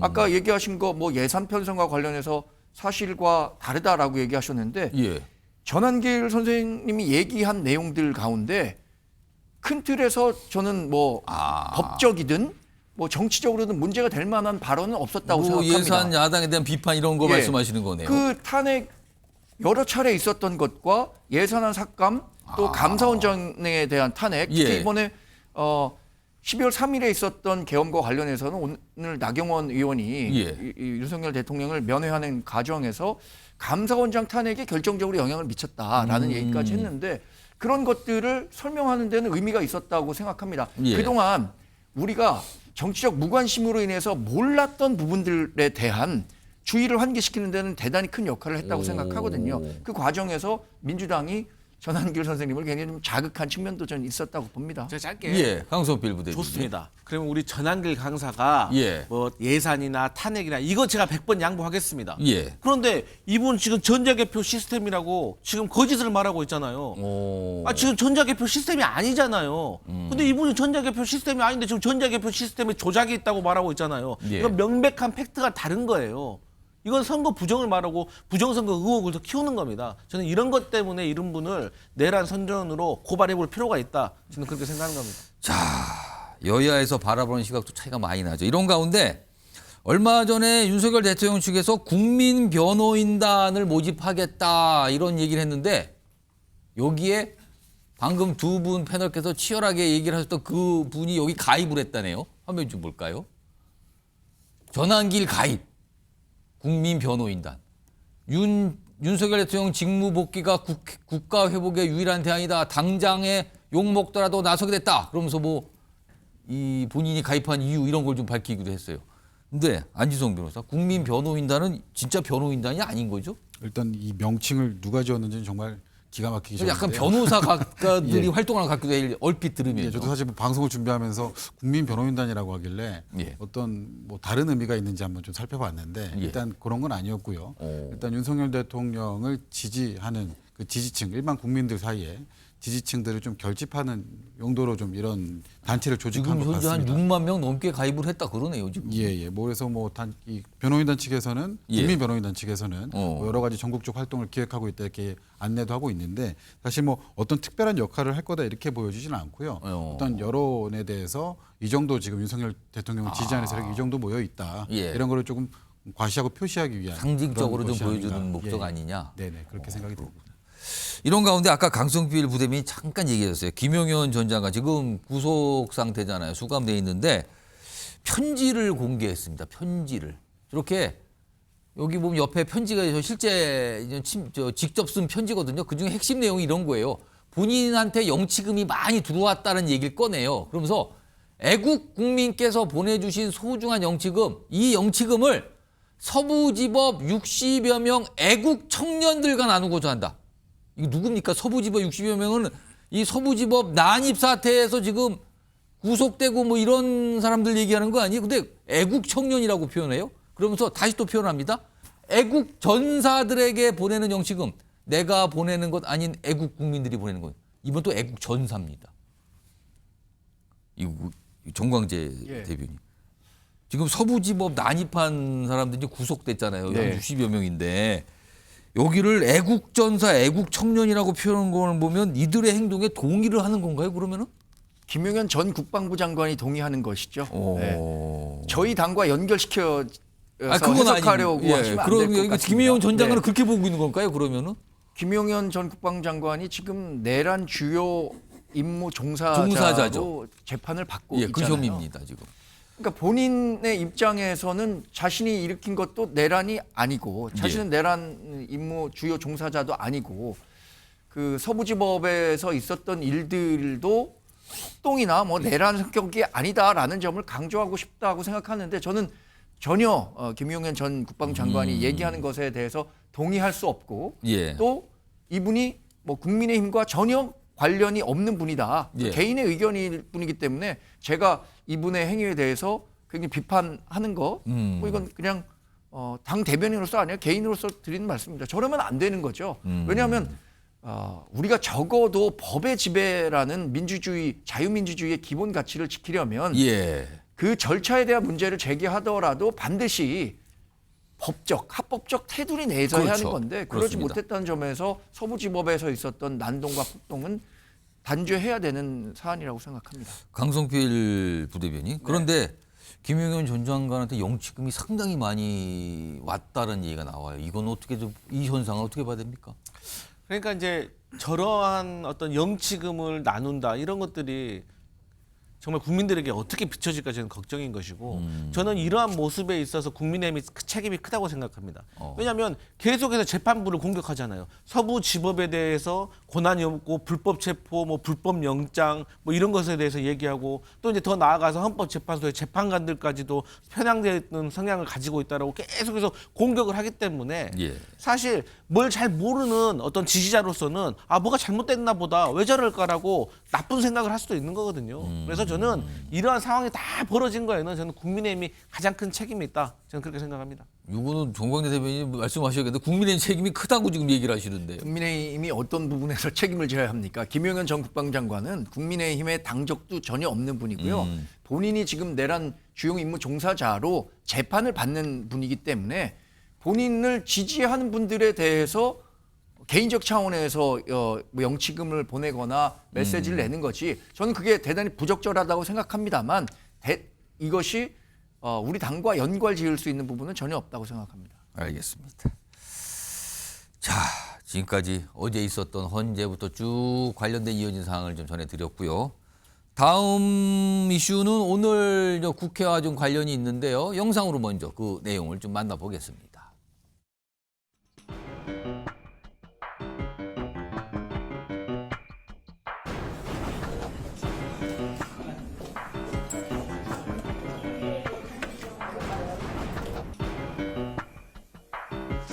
조사 이후에 처음 실시되는 구치소 현장 조사입니다. 이곳 서구치소에서는 윤석열, 노상원, 김용군 증인이 수감되어 있습니다만 우리 국조특위 현장 조사에 출석해서 국민들께 비상계엄과 관련한 진실을 소상히 밝히고 사죄를 해야 함에도 불구하고 출석하지 아니하고 이에 와서 심히 유감을 표하지 않을 수 없습니다. 출석하지 않는 증인에 대한 고발 등 후속 조치와 또 향후 일정 등에 대해서 논의됐습니다만은 그걸 참작을 해서 조치를 하도록 하겠습니다. 자, 이게요. 지금 방금 보신 영상이 국회 내란 국정조사 특위가요. 오늘 구치소를 방문했어요. 동부구치소, 서울구치소. 특히 서울구치소 윤석열 대통령이 수감되는 곳인데 그러니까 윤석열 대통령을 구치소에 가서 현장 조사하겠다고 간 건데 응하지 않았죠. 윤석열 대통령이. 자, 이 얘기 좀 해볼 텐데 김철현 경희대 특임 교수 그리고 박원석 전 의원 나와 계십니다. 안녕하십니까. 네, 안녕하세요. 우선 김철현 교수님, 이 내용 좀 짧게 좀 짚고 가죠. 윤석열 대통령이 이 현장 조사 응하지 않는 건 사실상 예상된 거 아닙니까? 그런데도 오늘 그냥 국조특위 갔어요. 이제 여당은 불참한 상태에서 갔는데 왜 이런 일정 잡은 걸까요? 저는 굉장히 좀 지능적으로 변론 준비를 방해하고 있다고 보이거든요. 지난번 3차하고 4차 지금 윤석열 대통령에 대한 탄핵이 이틀 간격으로 이루어지고 있습니다. 근데 지난 3차하고 4차 때도 보면 하루 전날 공수처가 서울구치소를 찾아가서 계속 강제 구인하겠다고 하루 종일 시도했거든요. 그렇게 되면 그 4차 준비 때 보면 김영현 전 장관에 대한 정말 너무나도 중요한 그런 증인 신문이 있었는데 사실상 변호사들하고 제대로 된 준비를 할 수가 없었거든요. 제가 볼 때 내일도 보면 곽종원 전 특수정 사령관이 6차 변론의 핵심 증인으로 나오기 때문에 나오죠.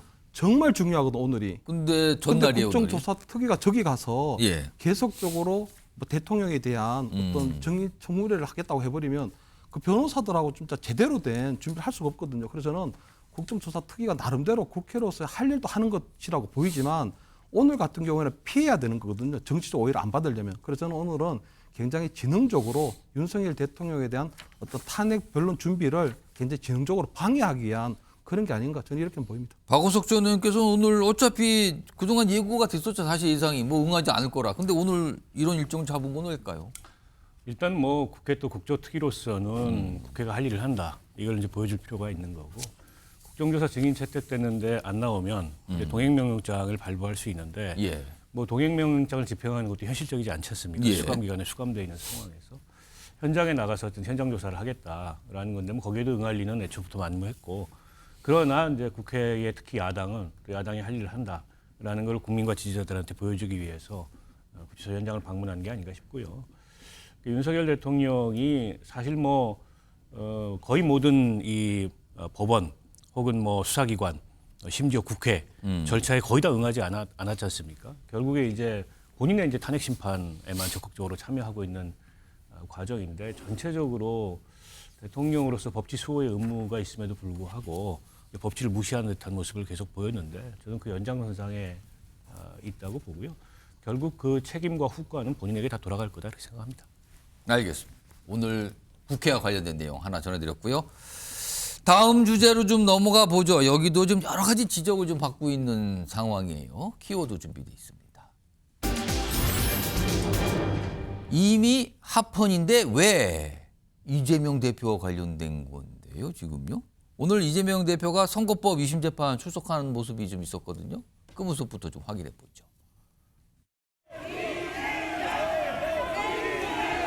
안녕하세요, 대표님. 오늘 위헌법률 심판 신청한 거 기각되면 헌법소원까지 낼 계획이신가요?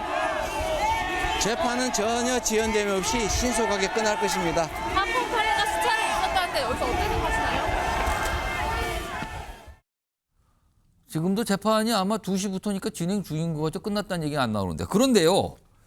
이에 앞서서 오늘 이렇게 재판 출석에 앞서서 어제 알려진 사실 하나 있죠. 화면 좀 보겠습니다. 이재명 대표 측에서 위헌 법률 심판 제청 신청을 했어요. 이거 말이 어려운데 간단하게 말하면 선거법 어떤 조항 이거 위헌 여부 판단해 주세요. 법원에 신청한 거예요. 그럼 이게 만약에 법원이 받아들이면 헌법재판소 가는 거거든요. 어떤 내용인가 하면요. 공직선거법 250조 1항인데 허위사실 공표죄 이거 위헌 아닙니까? 이거 좀 따져주세요. 근데 지금 이재명 대표가 이 허위사실 공표죄 혐의로 재판받고 있는 거잖아요. 2심까지 지금. 근데 이거를 위헌이라고 따져달라고 신청을 했다는 거예요. 아직 법원의 판단은 알려지지 않고 있는데 허위사실 공표죄 우리 선거 문화에 맞는지 검토해달라는 거였어요.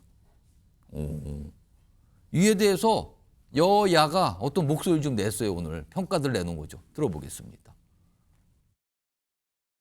재판 지연을 주장하고 있는 거가 있는데 이는 명백하게 윤석열 탄핵 심판 수사 지연을 위한 물타기 지연 전략이다. 위헌 법률 심판 제청은 사법 시스템 내에서 피고인의 정당한 권리입니다. 그리고 재판부가 이를 받아들여야 재판이 중단되는 것이지 자동으로 중단되는 것이 아닙니다. 선거법 위반 재판에 위헌 법률 심판 제청을 했습니다. 이건 도저히 묵과할 수 없는 태도다 보고 있습니다. 이재명 대표는 여러분들 아시다시피 국회에서는 39번에 걸친 무한 탄핵을 하면서 자신의 재판에서는 무한 지연을 시키고 있습니다. 이재명 대표에게 경고합니다. 기본사회, 기본소득 챙기지 말고 기본도덕부터 갖추길 바랍니다. 김철영 교수님. 사실 이 선거법 혐의 재판과 관련해서 그동안 이재명 대표가 좀 지적을 받았어요. 뭔가 자꾸 지연시키려는 거 아니냐. 뭐 수령, 뭐 서류 수령 이런 것부터 지적받았고 그다음에 뭐 증인도 대거 신청했다 이러니까 나오는데 지금 위헌을 따져달라고 신청을 했다는 거예요. 이거 어떻게 봐야 됩니까? 이게 원래 그 공직선거법은요. 1심을 6개월 이내에 끝내야 되거든요. 그런데 이재명 대표 이번 선거법은 1심에 2년 2개월이 걸렸습니다. 그렇기 때문에 원래는 이 기간 중에 저 부분이 위헌의 여부가 있으면 그때 신청을 하는 게 맞았거든요. 처음부터. 처음부터. 근데 그때 안 했던 건 뭐냐. 본인이 벌써 이 허위 사실 공표와 관련해서 벌써 이위헌 신청을 한번 했었거든요. 과거에요? 그렇습니다. 근데 2018년 그 경기도지사 선거 때 본인이 검사 사칭한 것이 아니다. 옛날에 그 위증교사 관련해서 그리고 아마 친형을 강제 입원시킨 것이 아니다 하는 그런 허위 사실 공표 때문에 선거법 재판을 받았고 그 과정에 위헌 심판을 벌써 제청을 했어요. 그때 한번 했었어요. 그래서 그때 기각이 됐습니다. 경험이 있네요. 그렇기 때문에 1심에는 당연히 이것이 안 될 줄 알고 안 했다가 이번에 2심 되면서 이제 저게 문제가 된 거거든요. 2심 되니까 아마 나름대로 재판을 지연하겠다고 하는 생각을 하는 것 같은데 이 내용이 정말 굉장히 좀 나쁜 게요. 허위 사실 공표가 만약에 당선이 되면 처벌을 하고 허위 사실 공표를 했는데 낙선이 되면 처벌받지 않아야 된다는 겁니다, 이게. 그렇게 논리를. 그런데 이 위헌 신청을 하게 된 게 본인이 낙선을 했는데 왜 허위 사실로 처벌을 받아야 되느냐 이런 사례가 없다는 거거든요. 그렇다면 지금 허위 사실 유포라고 하는 부분들이 당선이 되든 낙선이 되든 무조건 처벌받아야 된다는 것이 국민의 상식에 부합되는 거잖아요. 그리고 얼마 전에도 민주당에서 카톡 검열 논란이 벌어졌을 때 허위 사실 또는 가짜 뉴스를 퍼뜨리기만 해도 처벌하겠다 해놔놓고 지금 와서는 허위 사실이 당선이 안 됐을 경우에는 봐주자. 이게 사실은 내용적으로 맞지가 않는 거죠. 거기다 세 번째 더 실망스러운 것은 본인이 이번에 그 조금 뭐 그동안 계속 1심에 어떤 실형 선고가 나오고 난 다음에 억울하다는 얘기를 해왔거든요. 그리고 본인이 항소심 서류를 늦춰받는 것이 절대로 재판 지연하는 게 아니라고 해서 재판부에서 정말 이재명 대표를 위한 집중 심리를 해주기로 했거든요. 그렇습니다. 다른 사건 안 맡기로 했잖아요. 재판부에서 이렇게 집중 케어를 해주는 경우가 잘 없어요. 그렇기 때문에 사실상 이재명 대표에 대해서는 재판 특혜를 해주는 거랑 마찬가지인데 이러한 시점에 본인이 과거에 제기했다가 실패했던 그 위헌 심판 제청을 들고 나왔다는 것은 정말 뭐 재판 지연 꼼수가 아니든 뭐든 굉장히 조금 잘못된 것이다. 그래서 아마 혹시나 하는 마음으로 할지 모르지만 결국은 역시나라고 하는 그런 결론에 떨어질 것이다. 이렇게는 저는 보입니다. 이게 이제 논란처럼 비춰지고 있는데 한 두 가지 점이 주목받고 있죠. 화면 좀 보겠습니다. 바로 이런 내용이 있습니다. 이재명 선거법 위헌 법률 심판 제청 신청 논란에 되는 지점은 1번이 첫 번째가 이미 이거 비슷한 이 판단이 헌재에 있었어요. 선거법상 허위사실 공표죄 헌재가 합헌 결정을 이미 2021년에도 했고 지난해도 했어요. 다른 사람들이 제기한 건데 다 합헌이라고 했어요. 이 부분을 이미. 그런데 지금 왜 하는 건가? 그다음에 두 번째는 이 제청, 그러니까 위헌 심판 제청 신청을 1심 때 안 하고 왜 2심이 진행 중일 때 하는 건가? 그럼 처음부터 하든지 이런 논란이거든요. 이거 안지성 변호사. 특히 1심 때가 아닌 2심 때 이런 거를 하는 경우가 있습니까? 많이 있는 겁니까? 뭐 실무적으로는 사실 거의 없는 일이긴 합니다. 이제 뭐 항소심 때 뭐 적용법조가 갑자기 달라져서 이진 공직선거법 관련 규정이 새롭게 적용법조로 추가돼서 재판의 전제성이 인정됐다거나 이런 사정이 아니고서는 사실은 1심 때부터 계속해서 적용이 되어던 법조이기 때문에 당연히 1심 때부터 위헌 재판 제청 신청을 하게끔 돼 있고요. 그리고 지금 다만 이제 그렇다고 해서 우리 법에서는 지금 위헌 재판 제청 신청 요건 자체를 구체적인 사건이 법원에 계속 중일 것을 요구하고 있거든요. 그게 꼭 1심일 것을 요구하고 있지는 않습니다. 그렇기 때문에 항소심에서 위헌 재판 제청 신청을 비로소 했다고 하여 그 자체가 위법이라고 하기는 어렵지만 다만 그 경우에 있어서는 조금 납득할 만한 어떤 소명이나 설명이 필요하지 않을까 좀 이런 생각이 듭니다. 만약에 지금 위헌 심판 신청이 이게 법원으로부터 받아들이지 않으면 그러면 또 헌법 소원 이런 게 또 있다고요? 예, 일단 절차적으로 지금 준비가 되어 있는 것은 헌법재판소법 68조 2항에 따른 헌법소원 해당 법령으로 인해서 직접적으로 기본권 침해를 당했다라고 주장하면서 그거는 직접 험제에다가 저 신청을 할 수 있는 거예요, 그거는? 그렇게 청구를? 바로 헌법소원을 청구를 할 수 있는데 다만 지금 뭐 이재명 대표가 직접적으로 밝히지 않았지만 지금 해당 위헌 제청 신청의 목적 자체가 아무래도 재판 절차의 지연을 목적으로 한 것이 아닌가 하는 의혹들이 있는 지금 약간 그런 의심을 마당에, 받고 있는 거죠. 68조형 헌법소원에 따를 경우에는 사실은 재판 절차가 정지되지는 않습니다. 그렇기 때문에 아마도 지금 이 재판부에서 만약에 그 신청을 기각한다고 한다면 헌법소원까지는 가지 않을 것 같다. 그럼 재판이 이렇게 멈추는 상황이 아니기 때문에. 그렇군요. 그러자 민주당 내에서도 조금 지적이 나와요. 목소리 좀 들어보겠습니다. 재판부가 판단할 문제라고 되어 있더만요. 다만 이 대표가 과거에 어려울 때도 보니까 법원을 믿고 국민을 믿고 말하자면 그렇게 했을 때다 이 대표한테 좋은 결과가 왔거든요. 지난번에 국회에서 왜 체포동의안 문제 때도 기각됐고 지난번에 위정교사 문제도 그렇게 무죄가 됐고 이래서 오히려 그렇게 가는 것이 오히려 정도가 아닐까 그렇게 생각이 되네요. 박원석 전 의원님 이 상황 어떻게 보고 계세요? 뭐 재판받는 피고인의 권리라고는 합니다만 결과적으로는 좀 아쉬운 판단이죠. 왜 그러냐면 실익이 거의 없을 겁니다. 앞서 변호사님도 설명을 해주셨듯이 1심에서 다투지 않은 걸 가지고 위헌법률 심판 제청을 한다 그래서 지금 재판부가 그걸 수용할 가능성이 거의 없고 거듭 이게 헌법재판관들 전원일치 의견으로 합헌이 나왔단 말이에요. 결정이 내려진 사안이기 때문에 불과 몇 개월이 지금 안 지났는데 이걸 뒤집어서 이제 위헌 결정이 날 가능성도 제가 보기에는 없고 대신에 이로 인해서 이제 논란만 커지고 명분을 오히려 잃는 이제 그런 상황이 아닐까 싶은데요. 최근에 이재명 대표가 이제 중도층의 확장성을 의식해서 우클릭 뭐 그런 평가 받았죠. 이런 평가가 있었는데 오히려 이런 모습이 그 우클릭으로 인한 효과보다 더 많은 실점을 가져올 수 있지 않을까. 그래서 약간 진인명 대천사하는 진인사 대천명하는 진인사 대천명. 진인사 대천명하는 자세가 필요하고 어쨌든 지금 국회 제1당의 대표입니다. 그리고 내란 사태로 인해서 우리 법치주의가 강력히 도전받고 있는 상황인데 이 상황에서 본인 개인의 사건을 가지고 가능성이 별로 없는 저런 다툼을 벌인다는 게 국민들 보기에도 그다지 좋은 인상을 줄 것 같지는 않습니다. 아무튼 좀 논란처럼 비춰지고 있어요. 물론 이제 민주당에서는 아니 이거는 당연한 권리입니다. 권리 행사한 건데 왜 그러세요 하지만 여러 가지 좀 지적이 민주당 내에서도 일각에서 나오기도 하고 있습니다. 자, 다음 주제로 넘어가 보죠. 역시 키워드부터 확인해 보겠습니다. 복당 신청입니다. 김경수 전 경남지사 아닙니까? 복당 신청. 그러니까 오늘 이 소식이 들려지니까 어떤 분들은 이런 반응이세요. 민주당 소속이 아니었어요? 또 이렇게 물어보시는 분도 있더라고요. 근데 엄격히 따지면 아니었다 그러네요. 자, 우선 김경수 전 지사 요새 언론 인터뷰에도 좀 나오고 있어요. 그러면서 무슨 얘기를 꺼내놓고 있는데 목소리 들어보죠. 일단은 민주당이 이제 품을 넓혀야죠. 그리고 제가 이제 이재명 대표께도 포용과 통합을 위해서 구체적인 실천을 부탁을 드렸던 거고 우리가 반드시 이길 수 있는 대선을 만들려면 어떻게 해야 되냐. 이 부분은 지금부터 논의를 해야 된다. 그게 제가 글을 올렸던 취지이기도 하고 신상김 이런 그 얘기도 이기는 대선을 만들기 위해서 각자의 역할이 뭐가 필요할지를 논의하는 과정으로 봐야 되고 그렇게 힘을 모아 나가면서 적절한 시기가 됐을 때 어떤 역할을 할지는 그때 가서 판단해야 될 문제라고 생각합니다. 자, 최근에 김경수 전 지사, 민주당 그리고 이재명 대표를 겨냥한 어떤 비판적인 발언 굉장히 강하게 하고 있죠. 동시에 개헌 얘기도 구체적으로 꺼내서 이거 가야 됩니다라고 또 약간 압박성 발언도 하고 있죠. 이런 가운데 화면 보겠습니다. 복당 신청을 했답니다.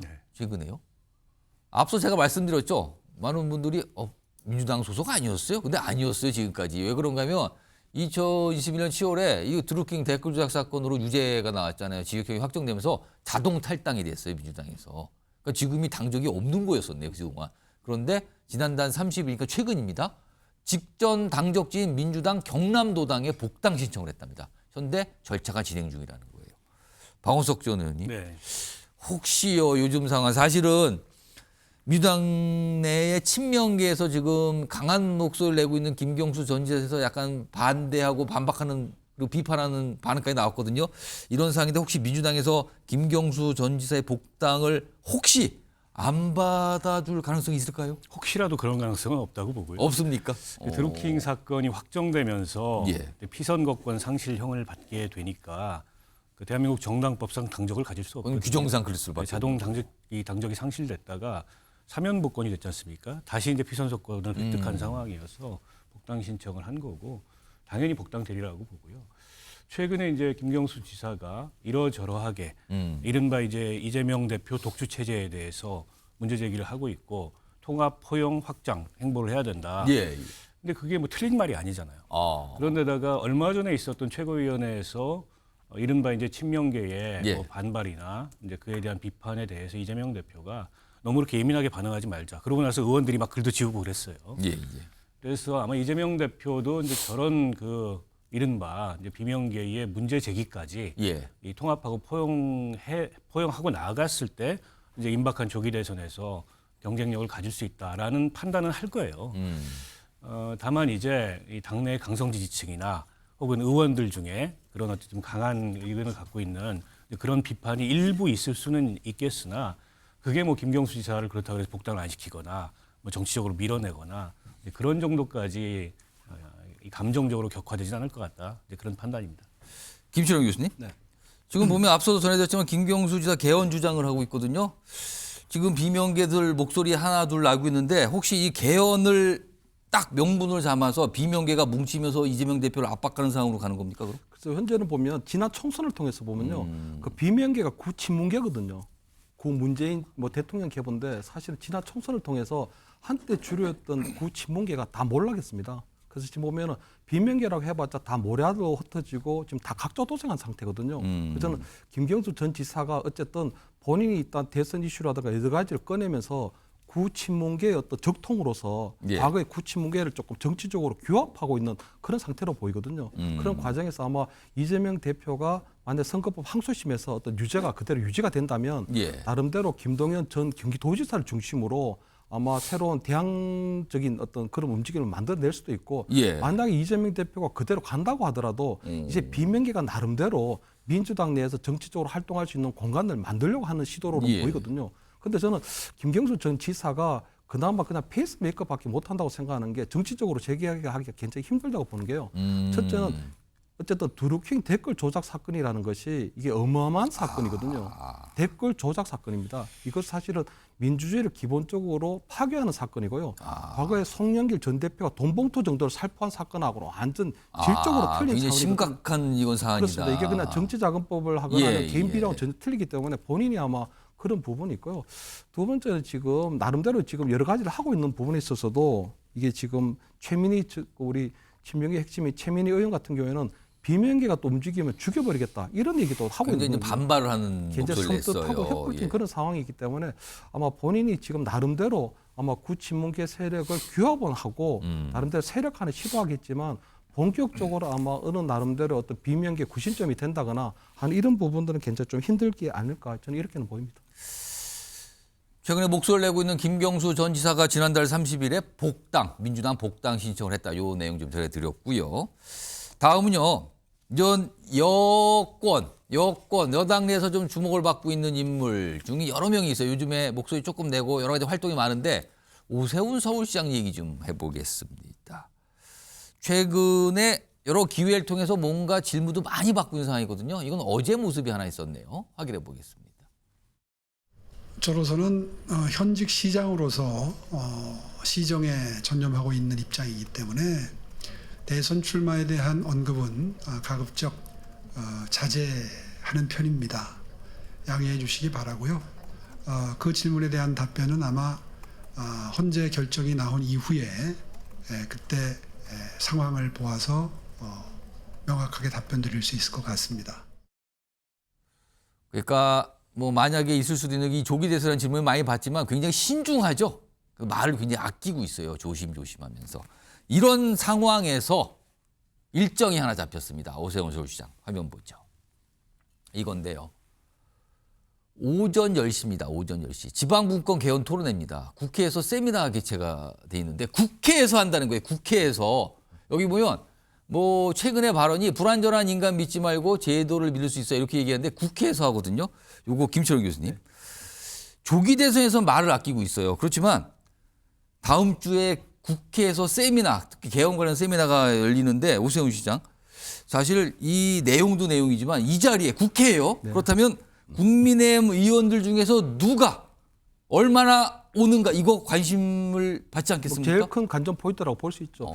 아마 지금 권영세 비대위원장이 조기 대선을 입에 올리지 말라고 그리고 어떤 대선 주자들에 대해서 좀 자죽을 부탁했기 때문에 아마 오세훈 시장의 정치 스타일을 보면 돌다리도 또 두들겨 보고 걷는 아주 굉장히 신중한 스타일이거든요.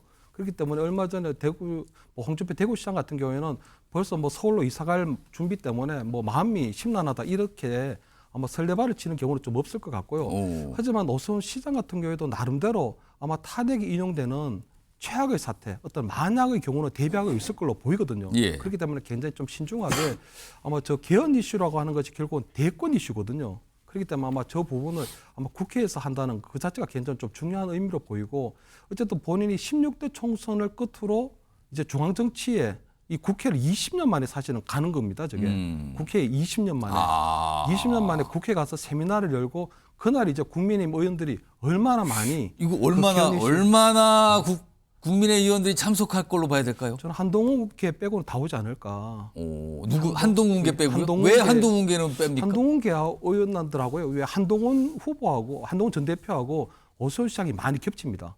이번에 탄핵에 대한 입장이라든가 어떤 여러 가지 생각, 지지층도 겹친다고 보세요? 그렇습니다. 중도층에 대한 소구력도 그렇고 또 두 분 다가 수도권에서 활동하시고 영남권 주자가 아니기 때문에 홍준표, 김문수 장관 같은 경우에는 다 영남권 출신들이거든요. 근데 두 분은 수도권 출신이고 또 이번에 탄핵에 대한 입장에 있어서도 약간은 좀 찬성하는 입장을 보였기 때문에 두 분이 상당히 앞으로 만약에 조기 대선이 현실화된다면 당내 경선에서 겹칠 가능성이 커 보이거든요. 그렇기 때문에 저는 한동훈계 의원들이 그냥 염탐참에서 올지는 모르지만 실제로는 뭐 축하나 실제 참석은 아닌 것 같다. 한동훈계 의원들 빼고는 실제로도 굉장히 많은 분들이 그럼 이른바 이제 친윤계 의원으로 통하신 분들은 많이 올 거다라고 보시는 거예요? 그렇습니다. 친윤계 의원들은 대부분이 지금 굉장히 좀 많이 오게 되지 않을까. 그리고 아마 그날 저는 권영세 비대위원장이나 권성동 원내대표가 직접 참석해서 축사를 할지 여부도 굉장히 좀 중요한 관전 포인트가 되지 않을까 저는 이렇게는 그러니까 내용도 내용이지만 국민의힘 의원들이 얼마나 많이 와서 어떤 반응을 보이는가 이것도 굉장히 관심사일 거예요. 오는 12일입니다. 다음 주군요. 이런 가운데 최근에 뭐 조기 대선을 가정한 여론조사 많이 나오거든요. 최근에도 있었어요. 양자 조사까지 벌이고 있는데 화면 좀 하나 볼까요? 오세훈 시장이 포함된 조사가 하나 있네요. 대선을 가정한 양자 대결인데 이재명 대표가 47, 오세훈 시장이 43. 오차 범위 안에 있네요. 그런데 이 양자 조사는 그러니까 여권 내에 다른 주자들도 많이 했어요. 근데 오세훈 시장이 유일하게 오차 범위 내의 접전이에요. 다른 여권 주자들은 오차 범위 밖에서 뒤지고 있는 숫자가 나왔는데 오세훈 시장만 오차 범위 안으로 나왔거든요. 박원석 전 의원님. 예. 이런 상황 여론조사 결과인데 오 시장의 향후 행보 어떻게 전망하십니까? 최근에 그 조기 대선 관련된 여론조사에 여권에서 가장 주목받은 인물은 김문수 장관이었습니다. 그렇죠. 갑작스럽게 1위로 부상을 하는 바람에 이게 이제 지지층이 윤석열 대통령 탄핵 이후에 결집하는 현상과 맞물려 있는 거 아니냐. 이런 분석이 있었고 그러나 이게 일시적일 거다. 막상 조기 대선이 현실이 되면 확장성 측면에서 김문수 장관은 한계가 뚜렷하기 때문에 오히려 그 확장성이 좀 있는 중도 소구력이 있는 오세훈 시장이나 한동훈 대표나 유승민 의원이나 부상하지 않겠냐 이런 관측이 있었는데 그런 예. 관측의 일환이라고 봅니다. 아, 지금 나오는 여론조사 결과들은 그렇죠. 예. 근데 이제 그 이른바 탄핵에 찬성하고 계엄에 반대하고 중도 확장성을 가지고 있다고 평가되는 그런 여권 내 주자들을 비교를 해보면 어쨌든 오세훈 시장 현직이라는 장점이 가장 크고요. 그리고 한동훈 대표는 윤 대통령의 자산을 계승한 측면도 있지만 예. 또 이른바 이제 반윤 이미지를 가지면서 핵심 지지층에서 어떻게 보면 좀 리더십을 상실하는 지지를 상실하는 최근의 변화가 있었어요. 유승민 의원은 원래부터 더 씌워져 있는 배신자 프레임 때문에 이제 당 내부적으로 지지층의 확장성을 보여주지 못하고 있고 그런 면에서 막상 이게 이제 조기 대선이 현실이 되고 국민의힘 경선이 열렸을 때 오세훈 시장이 잠재력이 가장 크지 않느냐 이런 관측들이 많이 있고 당 내에서도 아직까지는 조기 대선을 입에 올리기를 좀 꺼려하기 때문에 뚜렷한 움직임이 드러나고 있지 않습니다만 이른바 이제 의원들의 그런 그 의중이랄까 이런 게 오세훈 시장으로 많이 쏠리고 있다 이런 최근의 관측이 있어요. 그래서 아마 12일 날 세미나 할 때 얼마나 많은 의원들이 등장하는지를 보면 당내 기류 변화를 좀 읽을 수 있을 것 같습니다. 그날은 얼마나 많이 모여 있는가 이게 굉장히 중요한 건데 김철웅 교수님 앞서서 이제 외신 기자회견이 있었거든요. 근데 여기에서 뭐 대선 출마 질문 나왔는데 그거는 뭐 지금 얘기할 게 아니고 나중에 뭐 약간 이런 거였잖아요. 최근에 혹시 오세훈 시장 쪽에 어떤 움직임이나 이런 게 좀 있습니까? 뭐 전혀 뭐 제가 볼 때는 뭐 오세훈 시장이 아까 말씀드린 것처럼 굉장히 좀 신중하게 이 하시는 정치 스타일이거든요. 물론 그런 과정에서 어떤 상황이 결정이 되면 의사 결정이 되고 나면 굉장히 닭공 스타일, 무조건 공격 스타일이긴 빨리 하지만 가는지만 지금은 여러 가지 여건상 본인이 뭐 돌출되는 그런 상황을 하지 않는다. 다만 이제 개헌 이슈라고 하는 것이 결국 대권 이슈인데 이런 것들을 띄운다는 것은 그런 나름대로 아마 뭐 만약의 경우를 대비하는 부분도 있고요. 약간은 성동격서 전법도 좀 있거든요. 그러니까 어쨌든 대선은 준비하지 않는 것처럼 하지만 실질적으로 대선 이슈를 띄우면서 하는 거. 아마 그래서 아마 이번에 개헌 이번 이슈로 그것도 그런 맥락일까요? 그렇습니다. 이번에 개헌 이슈 끝나고 나면 그 다음에는 아마 경제 부분이나 아니면 외교나 이런 식으로 그 다음에 차례대로 조금 브로드하게 조금 끌고 갈 가능성도 있지 않을까. 그렇게 되면 사실은 대권 행보를 하는 건 아닌데. 대권 행보를 하는 건 아닌데 어떤 국가 경영과 관련된 여러 가지 부분들의 어떤 세미나를 통해서 점점 오세훈 대세론이라고 하는 그런 부분들을 좀 만들어 나가는 그런 밑그림을 그리고는 있지 않을까 이렇게는 보입니다. 알겠습니다. 지금 윤석열 대통령 관련된 촉보가 좀 들어왔다 그러네요. 확인해 보겠습니다. 황교안 전 총리가 윤석열 대통령 성사재판 변호인단에 합류했답니다. 다시 한번 알려드리죠. 황교안 전 총리, 윤석열 대통령 형사재판 변호인단에 합류했답니다. 도움을 주겠다는 거죠? 이건 어떻게 봐야 될까요? 박원석 전 의원님 어떻게 봐야 됩니까, 이거? 근데 이제 두 분이 공이 이른바 이제 부정선거 음모론에 깊이 심취해 있고 거기서 이제 형성된 공감대가 굉장히 크다고 봐요. 그리고 황교안 그 전 총리 같은 경우에도 정치적 활로가 좀 필요하잖아요, 당내에서. 저분도 이제 대선 경선이 열리면 분명히 참여할 겁니다.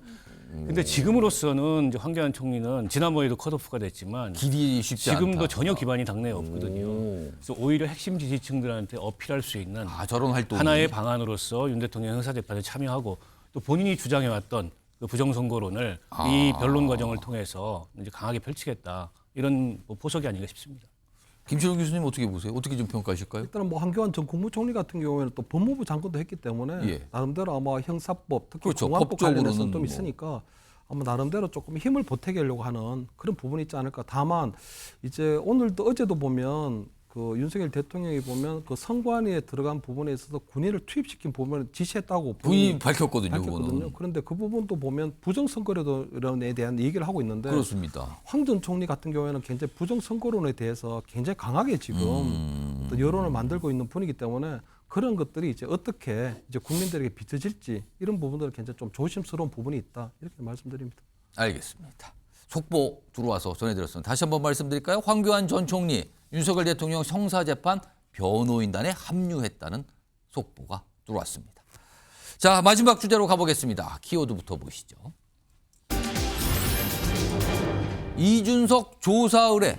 허은하 개혁신당 대표 아닙니까? 지금 또 당에서는 뭐 직무정지시켜 대표 아니라고 얘기하지만 이준석 조사 의뢰를 했다고요?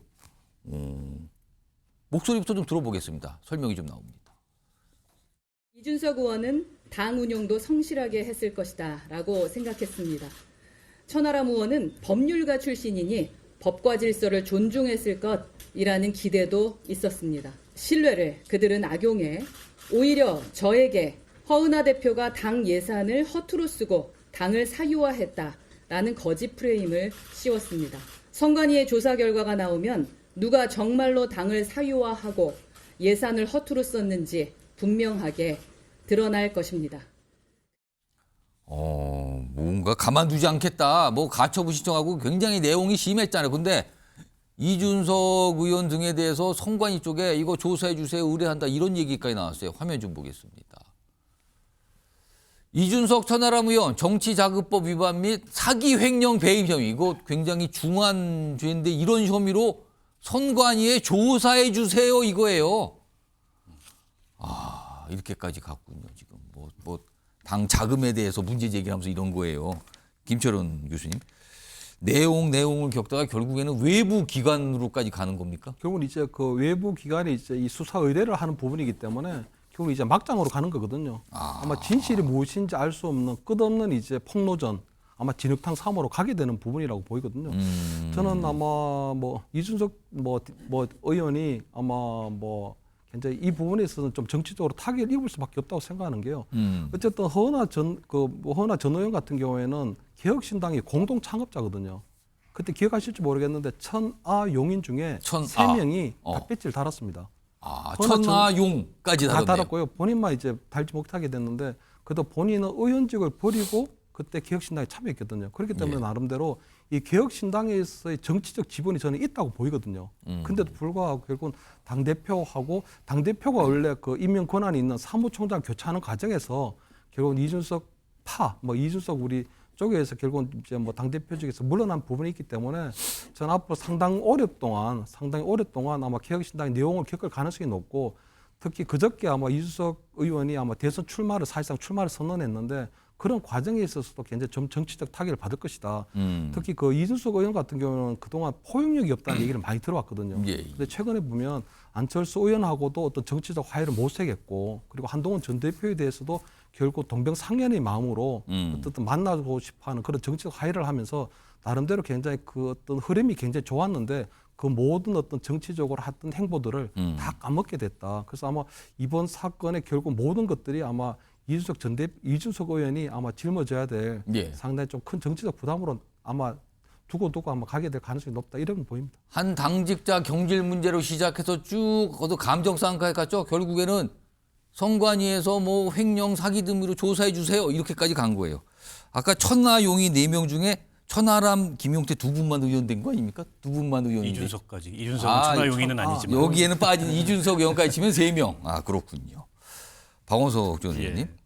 사실은 이준석 의원, 천하람 의원도 그렇고요. 그다음에 허은하 대표 역시 국민의힘 소속이었어요. 그리고 탈당하면서 당을 만든 건데 사실 국민의힘 내에 있을 때도 다 비주류였고 서름을 겪고 막 그러지 않았습니까? 여러 가지 얘기가 있었는데 세 사람 뭔가 도모를 하면서 나간 건데 어쩌다가 이 지원까지 이렇게 된 걸까요? 그러게요. 저도 참 안타까운데요. 어쨌든 그 세석의 작은 의석을 갖고 있지만 지난 총선에서 개혁신당이라는 그 큰 여당을 나가서 모험을 한 건데 그 모험이 어느 정도는 성공을 당시에는 굉장히 주목을 받았어요. 또 이게 이제 세대 정당의 특성을 갖고 있어서 젊은 세대의 지지를 받는 이준석 의원도 그렇고 개혁신당도 그렇고 그러니까 앞으로의 발전 가능성이 어느 정도 있는 그런 정당으로 평가가 되고 있는데 저렇게 내분 내용으로 인해서 이제 스스로 무너지는 모습을 보이고 있어서 일단 안타깝고요. 저는 그 이준석 의원이 앞서 이제 우리 김 교수님도 말씀하셨지만은 이 일로 인해서 리더십에 상당한 상처를 받을 것 같아요. 세간의 평가가 이준석 의원이 가는 곳에는 늘 갈등과 늘 분열과 늘 저런 분란이 따른다. 과거에 바른미래당에서도 그랬고 국민의힘에서도 그랬고 그리고 이번에 이제 개혁신당까지. 그런데 국민의힘에서는 본인이 피해자였잖아요. 윤석열 대통령과 윤핵관들에 의해서 일방적으로 대표직에서 내쫓겨났는데 지금은 오히려 똑같은 상황에서 본인이 가해자 비슷하게 됐고 지금 허은하 대표가 주장하는 게 윤석열 대통령이 했던 짓을 이준석 의원이 고스란히 개혁신당에서 하고 있다. 이렇게 지금 비판을 하고 있어요. 이게 표면적으로는 당 사무총장의 인사 문제지만 결국에 총선 이후에 당 운영을 둘러싼 주도권. 허은하 대표가 어쨌든 합법적으로 선출된 당 대표인데 예. 사실상은 이준석 의원이 당을 좌지우지하면서 일종의 이제 상황 노릇을 했다. 이런 비판을 하고 있는 거 아니겠습니까? 급기야는 이게 이제 뭐 법정까지 가게 되고 예. 또 선관위에 가게 되고 최악의 모습을 보이고 있는데 이 상황에서 대선 출마까지 해놓은 상황에서 당도 통합 못하면서 어떻게 이 상황에서 국민 통합을 하겠냐. 근데 이런 비판에 직면하게 됐어요. 이게 과연 돌이킬 수 있는 문제인지 모르겠지만 예. 지금이라도 여기서 이제 극단까지 가지 않고 뭔가 이 당사자들이 수습하는 모습을 보여야 될 텐데 그게 이제 얼마나 가능할지 모르겠고요.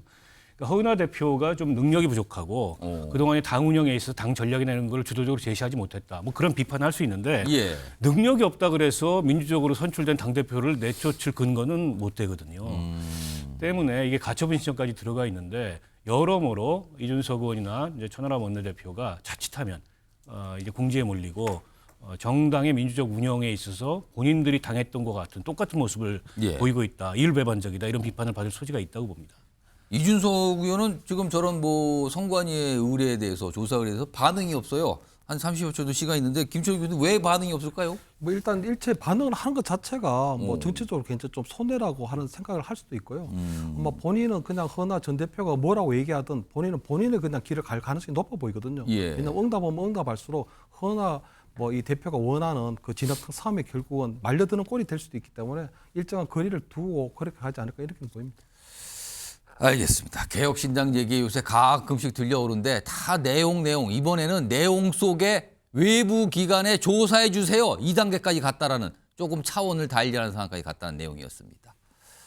자, 잠시 후 뉴스7에서는 이진우 전 수도방위 사령관이 검찰 진술에서 윤석열 대통령으로부터 문을 부수라 총이란 말을 들었다고 진술한 것으로 확인됐다는 소식을 단독으로 전해드리겠습니다. 그리고요, 한동훈 국민의힘 전 대표가 윤 대통령 탄핵 심판 최종 변론 이후 정계 복귀를 준비 중이라는 소식도 단독으로 전해드리겠습니다. MBN 뉴스 와이드 오늘은 여기서 마무리합니다. 시청해주신 여러분 고맙습니다.